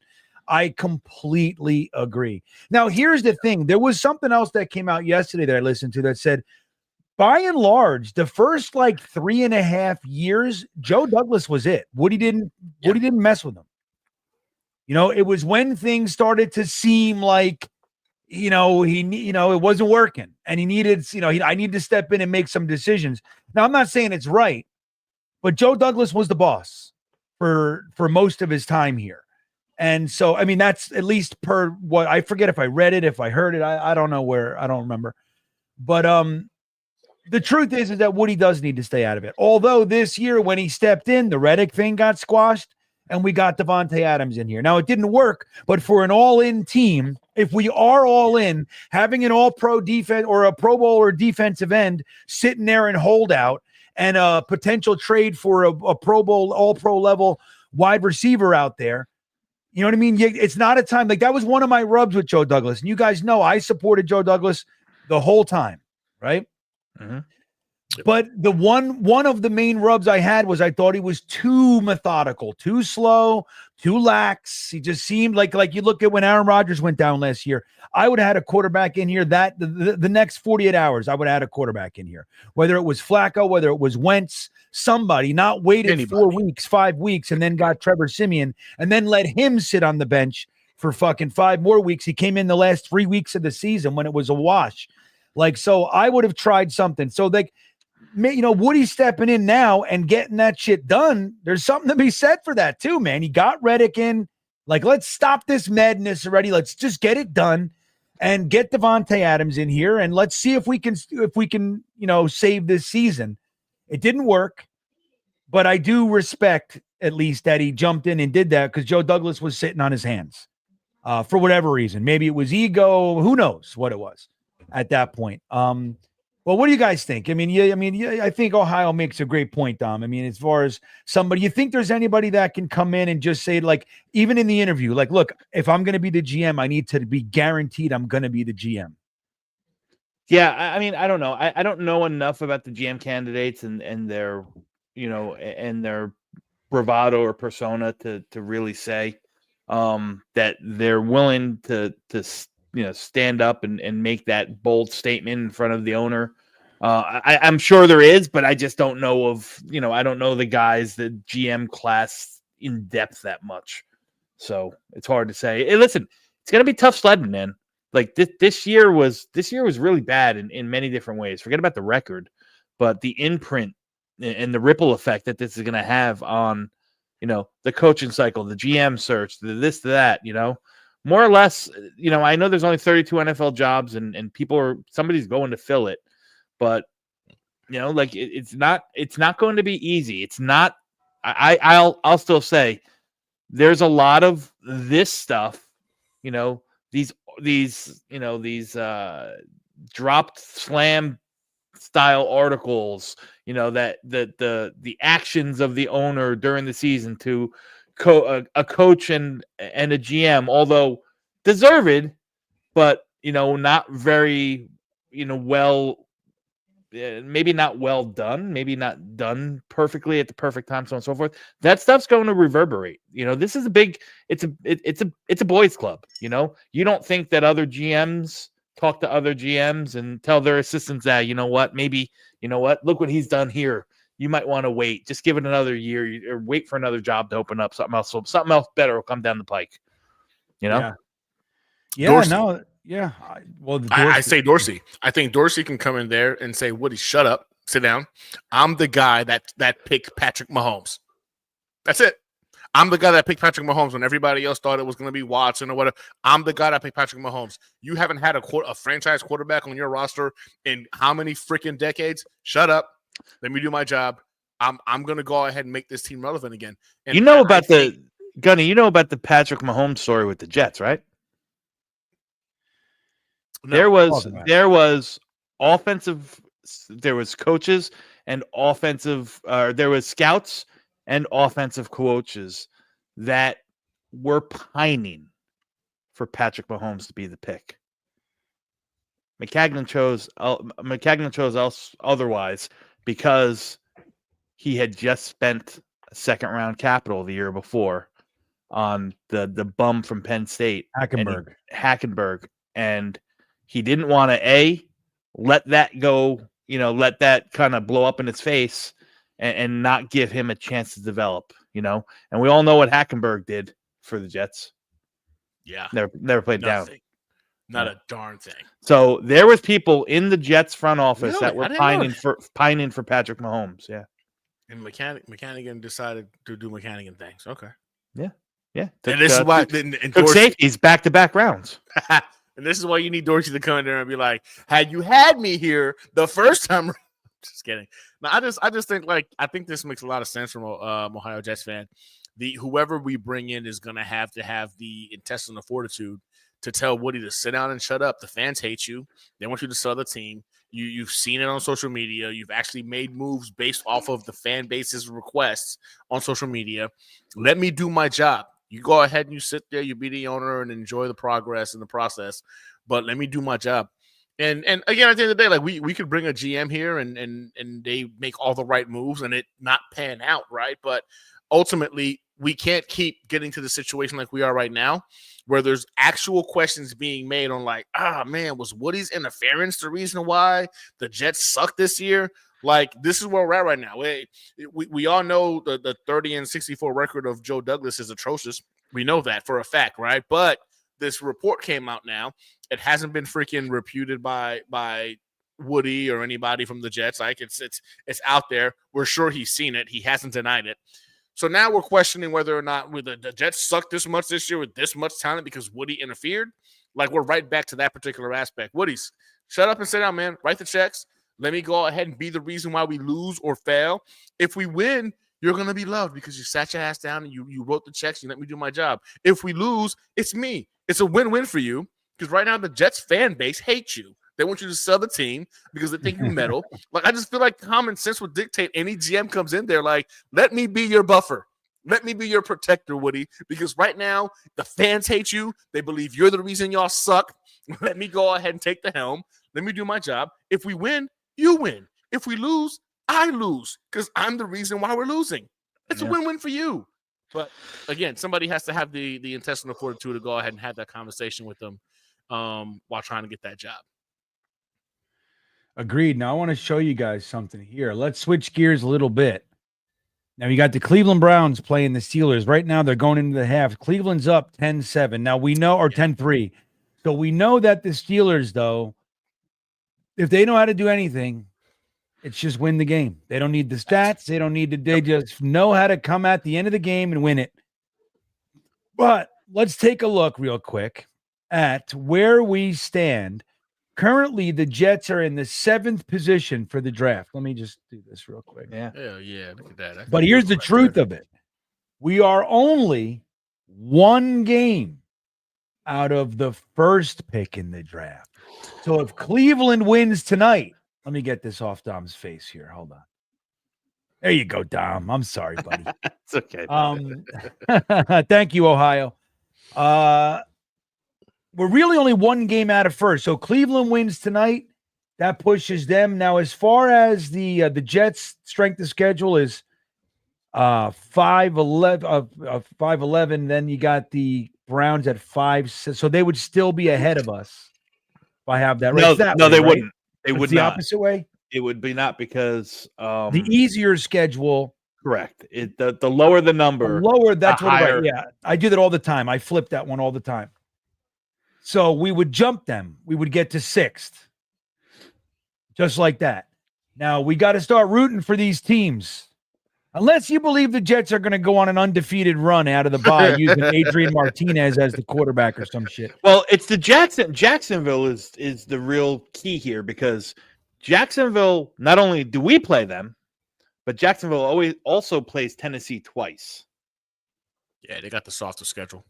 So that is, like in an ideal situation is Tennessee picks up a win or two along the way, and then they split with Jacksonville.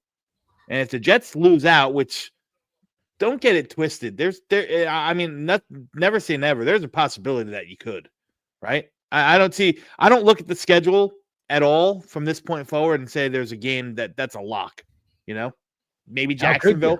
Yeah. How could you? Exactly. So, if we end up 4 wins, 5 wins, and the right things happen between Jacksonville and Tennessee, there's a good chance that we could be picking number 1. It's crazy too, guys. The Giants have committed to tanking. The Giants have committed to tanking. The Giants have committed, so they're a threat. But a lot of these teams, New England's going to win a game or two. Drake May, they're trying to lube up Drake May. Why don't we do this? Why don't we look at their schedules? I'm going to pull that up over here. Let's see. Where should I look this up? NFL schedules. So here we go. The Patriots, who do they have left here? Yeah, let's play this out here. Here we go. I got it on screen. So the Patriots got the Dolphins this week. Listen, it's probably a loss. It's in Miami, but never say never. I don't think the Dolphins are an unbeatable team. Then they play the They Colts. they could beat the Colts. They're probably not going to beat the Cardinals. They're probably not going to win those last 3 games. So we got to really root for the Colts and the Dolphins game here. Yeah. Yeah. So, all right. Who else did we have there? Hold on. We a had second. Tennessee. Tennessee. All right. Let me let's see what they got here. So the Titans are playing the Commanders. They'll probably lose that. Mhm. They got the Jags, like you said. They'll split at least. They might win them both. The Bengals, they'll lose that. Colts is a winnable game. Colts are winnable. Jags got the again, Jags then the again. Texans. Tough. Yeah, Who but else strength do of schedule wise. Oh, wait, no. Yeah. Strength of schedule wise. All we got to do is be even with them, and we're gonna jump them. How about the Raiders? Let's see. All right. Look at the Raiders schedule here. They got the Broncos. They can Tough beat game. them. They could beat them. Tough Yeah, game, they could beat I don't think the Broncos are unbeatable. No doubt. They're going to lose to the Chiefs, but they always play the Chiefs. They always play the Chiefs. They Tough. played the Chiefs really good. Yeah, I don't know about that. They played them pretty tough. Yeah. I think they'll beat them. I hope they beat them. And they But I got don't the know if they Bucks. will. The Bucks are in a slide. So that's winnable. Yeah. Falcons are tough. They get the Jaguars. They could beat the Jaguars. They could But beat who the do we want? Saints. Yeah, I know. Can they both lose? Yeah, they get a tie. That'd be great. Or tie. Yeah, let's that'd tie be it up, good. boys. Let's tie it That'd up. be good. No, we need the Raiders to win there. I think we need the Jaguars to We win. want the Jaguars to win. Yeah. Because the Jaguars have. Where was the Raiders' strength of schedule? Yeah, we got them too. We got everybody except for New England and the Jags. That's ahead of us. But you guys do realize what's going to happen, right? Like, this is all fun and I games and know. everything. Yeah, I But got now it, that and I the don't Jets- appreciate it. I don't like you pissing on my cornflakes. I'm just saying, we know what they're going to do to us because why? The games don't matter anymore. So now they're going to show up and we're going to be pissed off because they're going to be playing good football for the next freaking 6 weeks. And they're going to go ahead and sneak in for maybe 5 more wins before the season's over. And we're going to be agitated when we're winding up with the 13th or 14th overall pick. Why? Because we're the Jets. That's why. Oh, man. Well, listen, Oh. I got to be honest with you. If there's a year that you don't want the number 1 overall pick, Yeah, this is the year. probably this Yeah. year. Yeah, this is the year. I'll take it. Yeah, I so would who would take- you take number 1 overall, GreenBean? I don't know You yet. can't say trade it. Well, I don't know. But I would trade it. But that's the thing. But I don't know yet, Dom. I'm still in the. I mean, I haven't done what Yeah. you. Although I have read 4 or 5 of Dom C's breakdowns of players. I did. What is it? The defensive tackle Mason. Mason Graham. Mason Graham, who I don't love, by the way. So far yet, there's no fucking way at this point that I would even consider a first round pick on him. Yeah, but you know what? Because early. No, it's not early. But you're so stubborn and close-minded to the No. idea I'm not, of though. taking a defensive tackle that's less than 340 pounds before round 6. That's it. That's the truth. I don't know what it is. True, but if there's a player that's overall. Here's the thing. No, and not first overall, but I'm not just saying, first like overall, in the first round, right? Like, let's say we were where we are right now. There's no way I'm taking. Here's the thing. There's no way I'm taking a defensive tackle in the first round when I need a quarterback, I need an edge rusher, I need wide receivers. Like, there's just no way. You know what I mean? There's no way that I'm going to prioritize. Now, I would do it if I needed a defensive tackle and a safety. You know what I mean? Like, that's what, and a tight, like, that's what I needed. No problem with it. Now, you're right, because I think I can get run stuffers in the fourth, fifth, sixth round. You know, I don't think it's too much of an issue to do that, right? Teams do it all the time, and that's what I'd be doing. So I do lean that way, but I wouldn't use the word stubborn, Dom. Dom, it almost sounded like Dom was mad at me. I'm not stubborn. I have a process, a thought process, a value proposition, if you will. You know what I mean? It would have to be somebody truly blowing the doors off the place. And that would have to be like one of my two needs. Not that it's not a need, because it is for the Jets. But anyway, I did that one. I think I did Milrow. You had No, I had Carson Beck, Shador Sanders. Which one did I give you? You didn't have Milrow? No, I didn't. Not yet. I thought you did. I gave you Carson Beck. I gave you Shador Sanders. I gave you Mason Graham, and I gave you Jahdae Barron, who's a really, really nice player, cornerback from Texas. That's okay. So yeah, it's I'm just way too early to kind of make those. Now, I still think, like, look, there's a lot of time left and everything. You get your coach in here. If he's an offensive-minded guy and he looks at one of these quarterbacks and you have a top 3 pick and he's looking at Cam Ward or he's looking at, Ewers or whoever he likes, and he feels like this is my guy, I'm fine with that. My problem with it is I don't want to see him come in and start week 1. I just don't want to see that anymore. But you don't have to. You don't have to, because, again, you have Tyrod Taylor on the roster for $6.5 million. Feasible. You don't have to cut him. He can be exactly what who's the other bridge quarterback guy? Jacoby Brissett was for Drake May.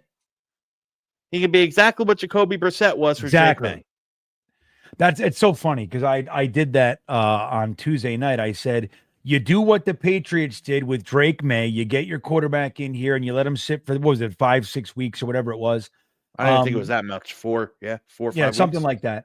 But you let him sit for that first quarter, and somebody yelled at me, so different than Drake May. I can't believe you're comparing these guys. I'm like, dude, I'm talking about the scenario. You know what I mean?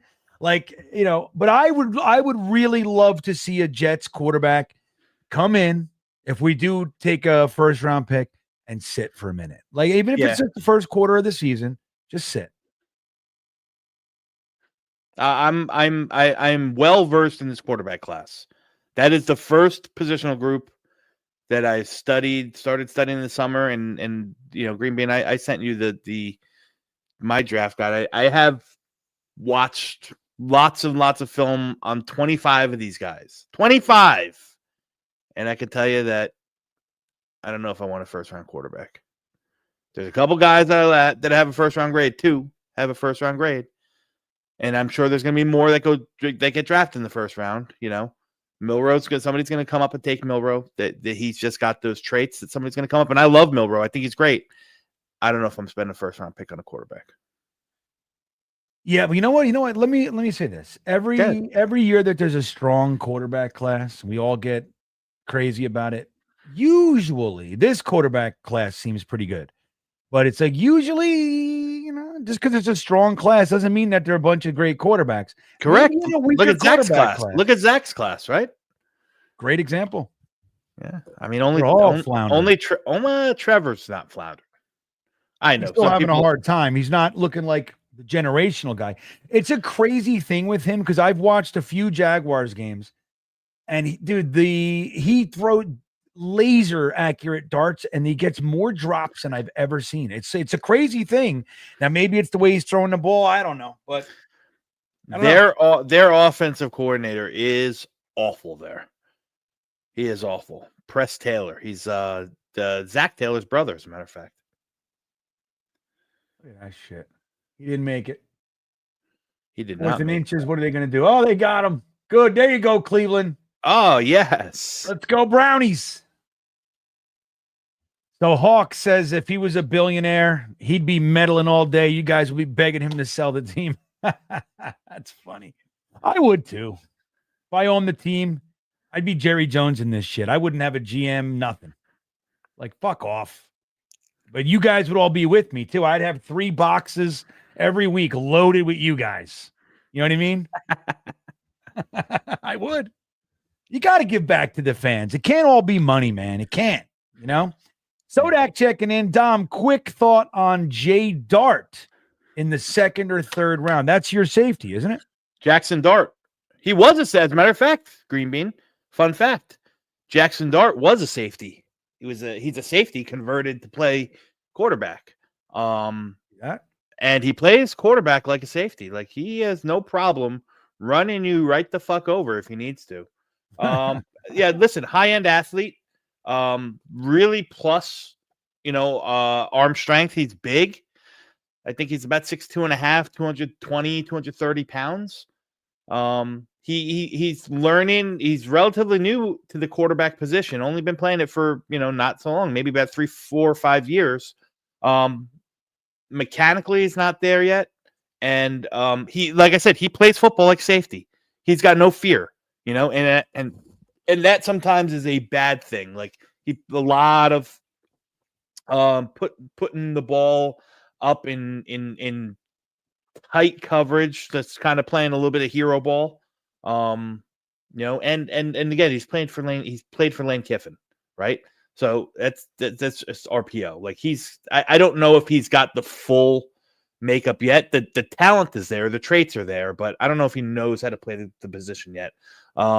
He's got, he's got a grade in the 60s for me, which would put him right about the third round grade on him. So yeah, listen, am I handing him the keys? Absolutely not. But there's probably no quarterback in this class outside of Shedeur Sanders that I'd be comfortable handing the keys to. Yep, there you go. Let's take a look at this. I see this on here. Wait, let's see. Real quick, we got a few more minutes left in the show here, so we'll keep it going with this amazing thing. This is the Joe Douglas draft history. Let's just go through it and make sure that we have our thoughts organized and our hearts are removed. And let's just take a look. So you see the color code. The light blue is not on the Jets roster, but playing. Yellow is a backup or they're hurt currently.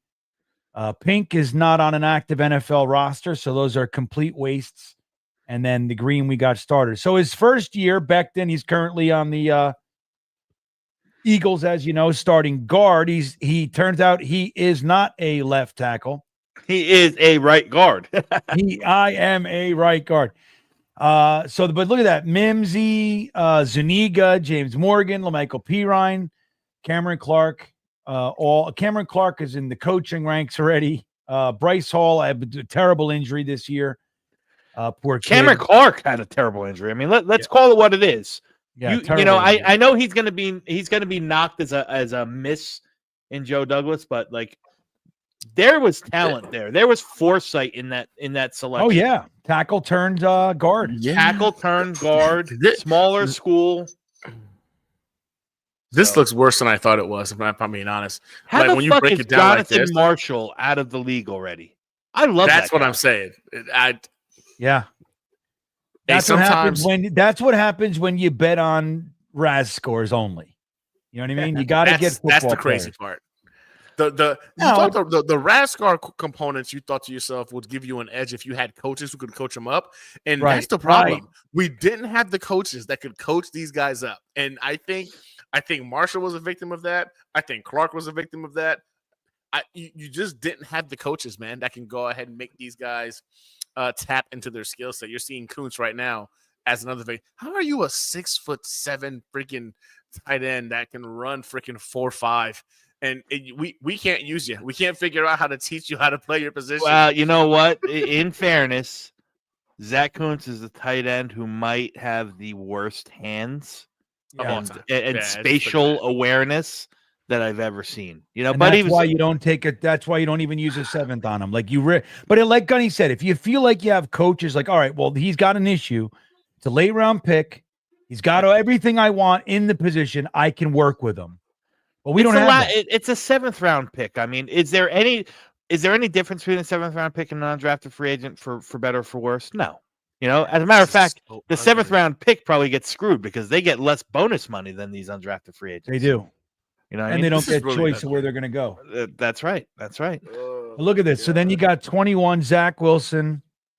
Obviously, we know the deal. Elijah Vera Tucker is Elijah Moore, Michael Carter, both traded away. Sherwood and Michael Carter the second studs. Michael Carter got his second contract. Sherwood should, but we don't know. Jason Pinnock, we lost to the Giants. Hamza Nasruddin. I thought he was going to be somebody. I'll admit. I had a second round grade on Hamza Nasruddin. Yep, I thought he would be a third round pick all day long, and he wasn't. I said, "Oh man, this is the steal." That he's got, but maybe if we just kept him at safety, maybe that, Dom. You know what I mean? Maybe he wasn't ever going to be a linebacker, Robert Saleh. Now, it worked with Sherwood, didn't work with Nasruddin. Brandon Eccles, he has our only interceptions this year, so there's that. Jonathan Marshall. Then you got 22 draft class. They're all still here doing their thing. Jermaine Johnson, that sucks because it would be his starter. He's injured. 23, Will McDonald, Joe Chipman look good. Carter Warren still, he's depth. Izzy's hanging around. Zaire Barnes got hurt, or I believe what happened to him? He got hurt. Well, he would have been we're seeing a lot of Egavon and Surratt. We would have been seeing Zaire Barnes. I think he was ready. He looked good in the preseason and he got hurt. JBC, as you know, looks like, somebody that could be worked on. Had some moments in the preseason. Mm-hmm. And he's seen the field. Olu is now our starting left tackle. Malachi Corley, he's getting the Mims treatment, although he is seeing the field, which is nice. Braylon Allen, I think we all love. Jordan Travis, IR. Isaiah Davis, special teams guy. Yeah. Yep, special teams. And Stiggers we're all hopeful for. But Jalen Key and Kuntz are on our practice squad. Correct. So it's not like they're gone. Like when you look at Nasruddin and Jonathan Marshall, like they're gone. And Pirine was around for a while. He was on the Eagles. He was on the Chiefs. I think he's still in the league. Yeah, I mean that's weird. As a matter of fact, I think he's on Cleveland's. I think he got picked up. Yeah. I think he's on Cleveland's practice squad.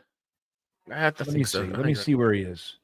Well, I can look that up too. No, he's a free agent. He's a free agent. What is the hit rate for what do you like in terms of individuals that should be on your roster, right? Good question. What is the hit rate for a GM? You know what the number is to rank whether a guy is a good GM, and it's usually after multiple drafts. What is it? 48%. If you can hit on more, if you can hit on half, meaning and hit that means that they stick on your roster for the length of their first contract or are re-signed. 48%. So then he hit then, and that if that's the number, looking at that chart again, the yellows count. Well, the yellows don't all count yet because some of them you can't really go with the newer ones yet. You can't count the Olu draft yet. Okay. You gotta let that continue. You could go with 20, and 21 and determine if, based on those numbers, if that's, a hit or not. And look, and he did get draft picks back for Elijah Moore and Michael Carter and Zach Wilson. You know what I mean? Uh-huh. So there's that. There's like a mitigation of the damage. So, I mean, Joe Douglas, he wasn't out of terrible GM, man. He wasn't.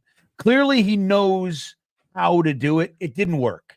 And again, his free agency, different story entirely. You know what I mean? His free agency was abysmal because he went the cheap route every fucking time. He didn't blow our doors off with a big go and land the big guy once. He just went, no. Who? The quarterback from Rams. It didn't work. Oh, he wasn't Tremaine Johnson. That wasn't him. That was McCagnon. No, Lakin Tomlinson was the big offensive line. Fair enough. That was the one, and it didn't work. That was the one. But like by and large, like when we were looking at all these guys, whether it was Thuney or what's the right tackle?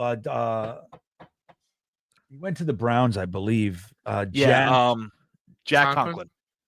Conklin. Yeah, Conklin.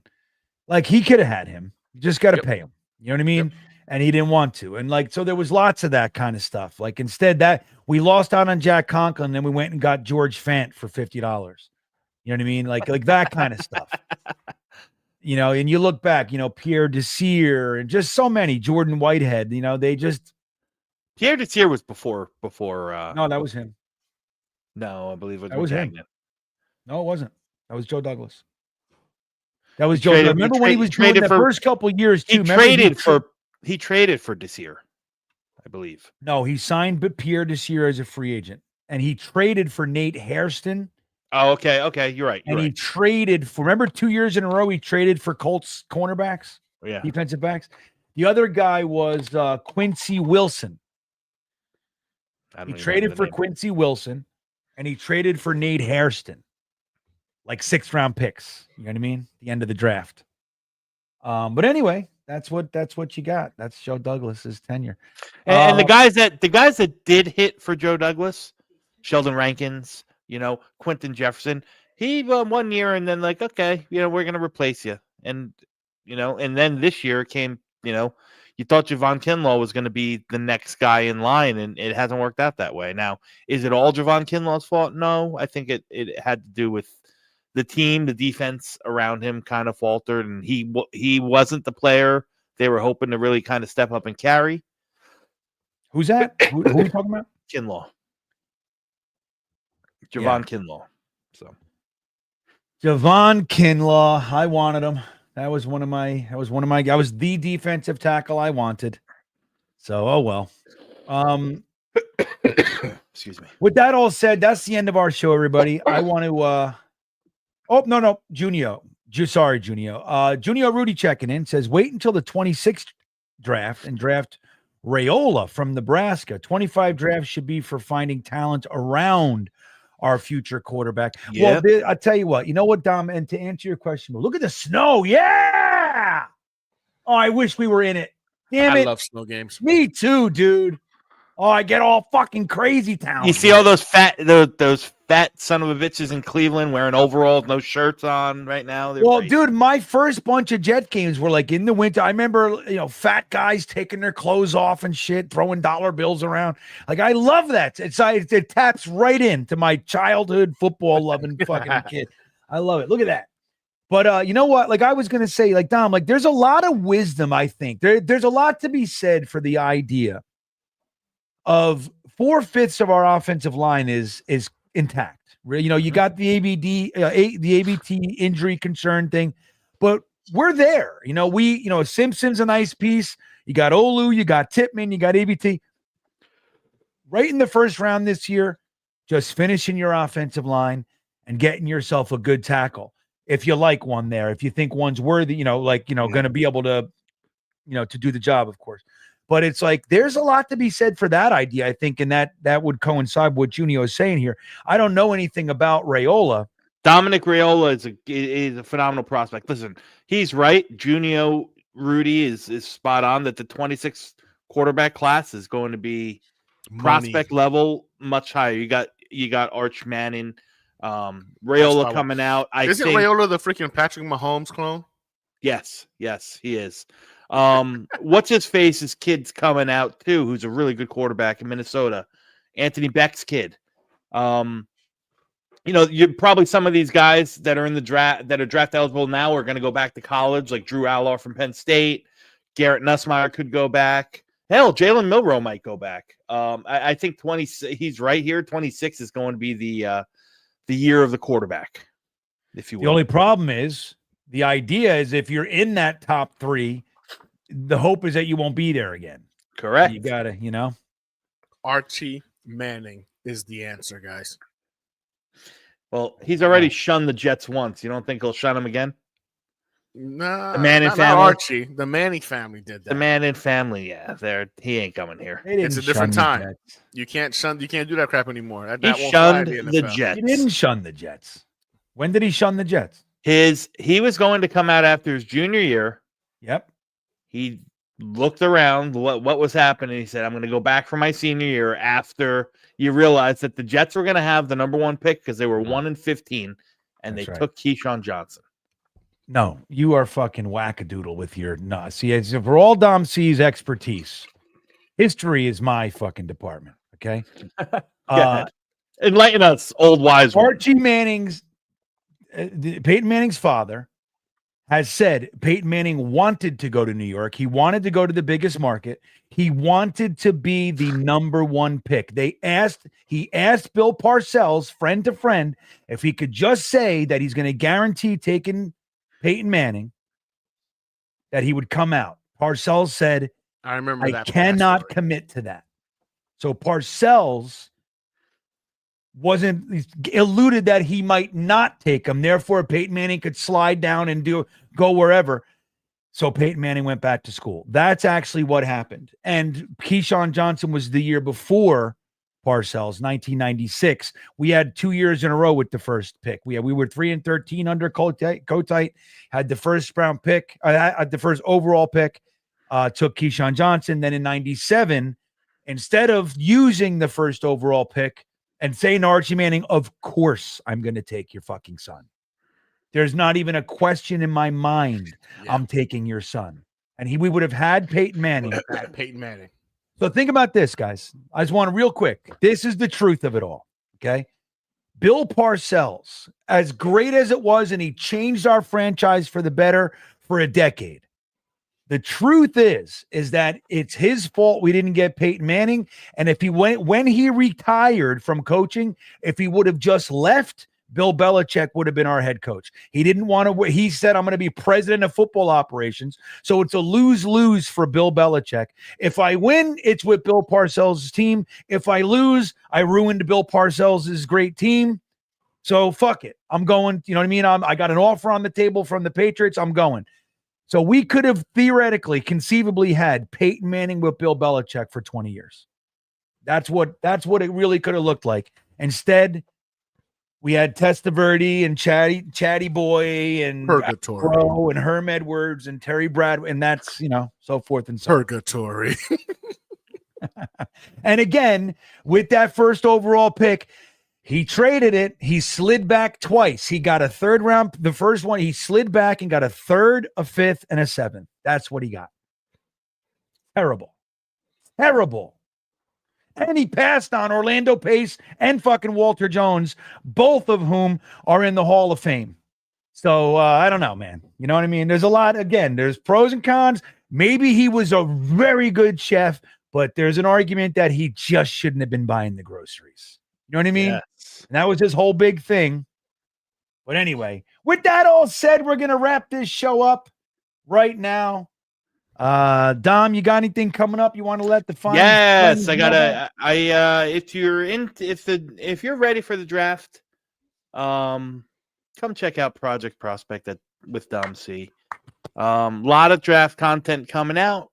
Tomorrow morning, probably tomorrow afternoon, I will be releasing a new updated full first round mock draft.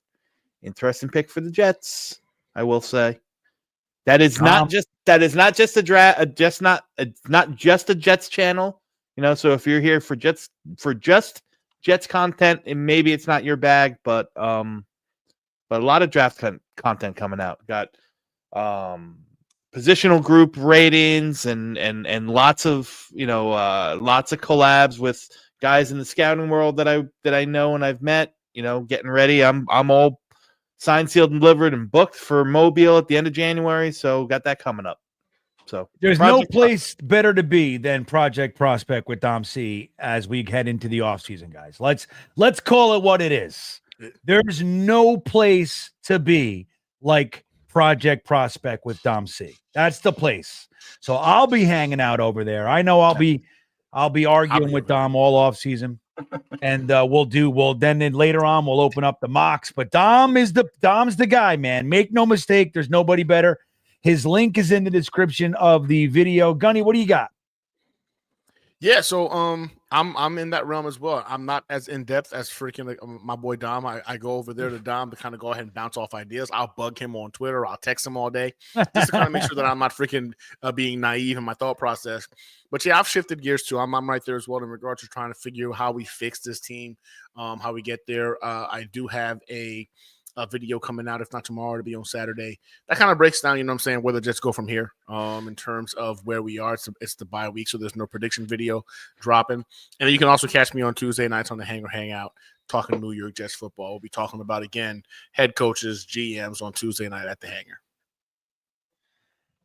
Gunny, Project Prosper with Gunny. No place better to be going into the offseason. The link to Gunny's channel is also in the description of this video.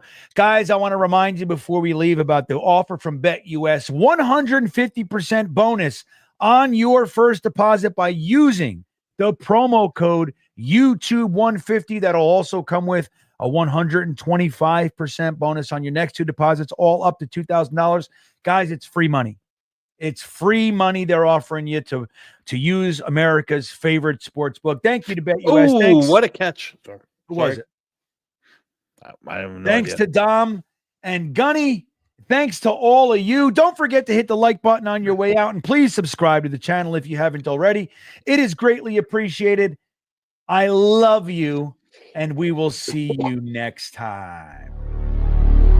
Yeah, here we come, baby. Here we come. Here come the Jets, baby. I want to kiss you. Thanks, Joe. You want to run or you want to duck down? You want to duck, just go over and get onto the bench and stay there. You play to win the game. My message for the fans, we're all frustrated with where we are right now.